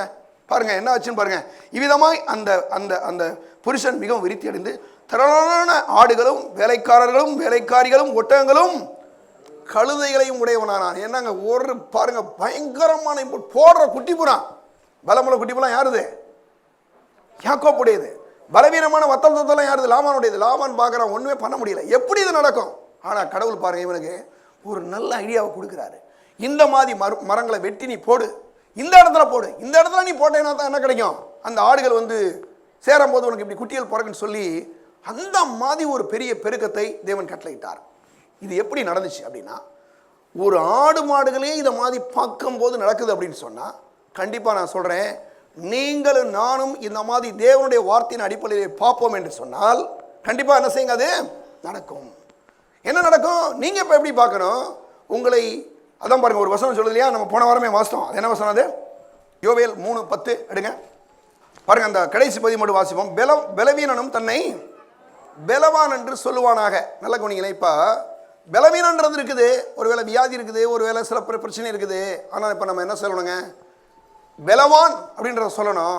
ஒருவேளை பொருளாதாரங்களில் சில கஷ்டங்கள் இருக்குது, சில தோல்விகள் இருக்குது. ஆனால் நம்ம இப்போ எப்படி பார்க்கணும்னா, யாக்கோப்பு மாதிரி என்ன பண்ணணுங்க, பார்க்கணும். எப்படி பார்க்கணும், அந்த பலமுள்ள ஆடுகள் அது குட்டி போடும்போது இப்படி தான் இருக்குன்னு சொல்லி என்ன பண்ணுறான், அவன் வந்து பார்க்குறான். அந்த ஆடுகள் அதே போல் குட்டி போடுது இல்லையா? அதே போல் தான் இன்றைக்கும் தேவனுடைய பிள்ளைகளையும் உங்களுடைய தொழில்களையும் உங்களுடைய வியாபாரங்களையும் உங்களுடைய பொருளாதாரங்களையும் நீங்கள் பார்க்கும்போது நீங்கள் கஷ்டப்படுற மாதிரி பார்க்காம நீங்கள் செழிப்படைய மாதிரியும், ஒருவேளை இன்றைக்கி வீடு இல்லாதவர்கள் நீங்கள் நல்ல ஒரு இடத்த வாங்கி வீடு கட்டுவது போலையும், ஒருவேளை வண்டி இல்லாதவர்கள் ஒரு நாள் என்ன பண்ண போகிற வண்டியில் போவதும் போல் நீங்கள் பாருங்கள். நீங்கள் பார்க்கும்போது நீங்கள் எதை பார்க்கிறீர்களோ அதை கண்டிப்பாக என்ன முடியும், உங்களால் பெற்றுக்கொள்ள முடியும். அப்போ பார்க்குறது சரியான பார்வையை பார்க்கணும். ஒருவேளை உங்களுடைய கணவர் ரட்சிக்கப்படணுமா, அவர் ரட்சிக்கப்பட்டு சபைக்கு வர்றதை போய் பாருங்கள். உங்கள் பக்கத்தில் உட்கார்ந்துருக்க மாதிரி பாருங்கள். உங்கள் பிள்ளைகள் ரட்சிக்கப்படணுமா, அவங்க வந்து சபைக்கு வரணும், ரட்சிக்கப்படும் உங்கள் பக்கத்தில் இருக்கிற மாதிரி பாருங்கள். அப்போ ஒவ்வொரு காரியங்களையும் நீங்கள் தேவனுடைய வசனத்தை கொண்டு நீங்கள் பார்க்கும்போது பார்க்குறதோடு இல்லாமல் சேர்த்து பேசவும் செய்யுங்க. நீங்கள் பார்க்குறத பேச கற்றுக்குங்க. எதை பார்க்குறீங்களோ அதை என்ன செய்யுங்க, பேசுங்க. அப்போ உங்களுடைய பார்வையும் பேச்சும் ஒரே மாதிரி போகும்போது கண்டிப்பாகவே அவையில் நீங்கள் என்ன செய்வீர்கள், பெற்றுக்கொள்வீர்கள். அப்போ இன்றைக்கி தேவனுடைய பிள்ளைகளே நான் சொல்கிறேன், தேவனுடைய வார்த்தையை திரும்ப திரும்ப திரும்ப என்ன பண்ணுங்க, பேசுங்க. பேசும்போது என்ன ஆயிரும்னா, அது அப்படியே உங்களுடைய படமாக உங்களுடைய மனதில் என்ன செய்யட்டும், வரையப்படட்டும். அப்படி பார்க்கும்போது நான் சொல்கிறேன், நாம் எதை பார்க்கிறோமோ, நாம் எதை பேசுகிறோமோ அவைகளை தேவனுடைய வார்த்தையின்படி அதை பார்த்து அந்த தேவனுடைய வார்த்தை சொல்கிறபடியே நாம் வந்து பேசும்போது அவைகளை நாம் பார்க்கிறதையும் நாம் பேசுகிறதையும் நாம் நம்மளுடைய பெற்றுக்கொள்ள முடியும். கர்த்தர் உங்களை ஆசீர்வதிப்பார். எல்லாரும் எழுதி நிற்போம். பரலோக பிதாவே, நன்றியோடு உம்மை ஸ்தோத்திரிக்கிறோம். இந்த நாளில் நம்முடைய பிள்ளைகள் ஒவ்வொரு மேலும் இயேசுவின் ரத்தத்தை தெரிகிறோம். ஆமாண்டவரே, இந்த நாட்களில் அன்னைக்கு யாக்கோப்பு கர்த்தாவன் எதை பார்த்தானோ அவைகளை பெற்றுக்கொண்டானே, அதே போல் இந்த நாட்களிலே உடைய வார்த்தையினாலே நாங்கள் ஒவ்வொரு காரியங்களையும் பார்க்கிறோம். உடைய பிள்ளைகள் செய்கிற தொழில்களை, வியாபாரங்களை, விவசாயங்களை, ஆடு மாடுகளை ஆண்டவரே அவர் வளர்ச்சி அடைவதை நாங்கள் பார்க்கிறோம். ஆமாண்டவரே, சபை ஆண்டவராய் இயேசு நாமத்திலே பெருகுவதை நாங்கள் பார்க்கிறோம். ஆமாண்டவரே, ரட்சிக்கப்படாத ஆண்டவரே இந்த சகோதரிகளுடைய கணவருடைய மனைவி மற்ற கர்த்தாவுடைய குடும்பத்தால் ரட்சிக்கப்பட்டு பிள்ளையெல்லாம் சபைக்கு வருகிறதை நாங்கள் பார்க்கிறோம். ஆமாண்டவரே, இந்த நாட்களில் பெரிய காரியங்களை நீ செய்கிற தேவன். ஆமாண்டவரே, நாங்கள் அதை பார்க்கிறோம். கர்த்தாவே, நீர் வைத்திருக்கிற அந்த உன்னதமான தேவ திட்டங்களை நாங்கள் பார்க்கிறோம். ஆமாண்டவரே, சொந்தமான வீடு இல்லாதவர்கள், இடமில்லாதவர்கள், சில காரியங்கள் இல்லாதவர்கள் ஒவ்வொன்றையும் இருக்கிறதை போல நாங்கள் பார்க்கிறோம். ஆமாண்டவரே, இந்த நாட்களிலே உடைய பிள்ளைகள் பெற்றுக்கொள்ளட்டும். உடைய பிள்ளைகள் ஒவ்வொருவரையும் ஆசீர்வதியும். ஆமாண்டவரே, கர்த்தாவே ஸ்தோத்திரம். கர்த்தர் நம்மை நினைத்திருக்கிறார், நம்மை ஆசீர்வதிப்பார் சொன்னீரே. ஆண்டவரே, என் ஜனங்கள் நான் அளிக்க நன்மையினால் திருப்தியாளர்கள் சொன்னீரே. இந்த வசனத்தின்படி உடைய பிள்ளைகளை ஆசீர்வதியும். அவருடைய எல்லா தேவையையும் சந்திங்க. ஆண்டவரே, நீங்க அப்படி செய்ததற்காக நன்றி. இயேசுவின் நாமத்தில் ஜெபிக்கிறோம் பிதாவே, ஆமென். நம்முடைய கர்த்தராகிய இயேசு கிறிஸ்துவின் கிருபையும் பிதாவாகிய தேவனுடைய அன்பும் பரிசுத்த ஆவியானவருடைய ஐக்கியமும் இப்பொழுதும் எப்பொழுதும் நம்மோடு கூட இருப்பதாக. ஆமென்.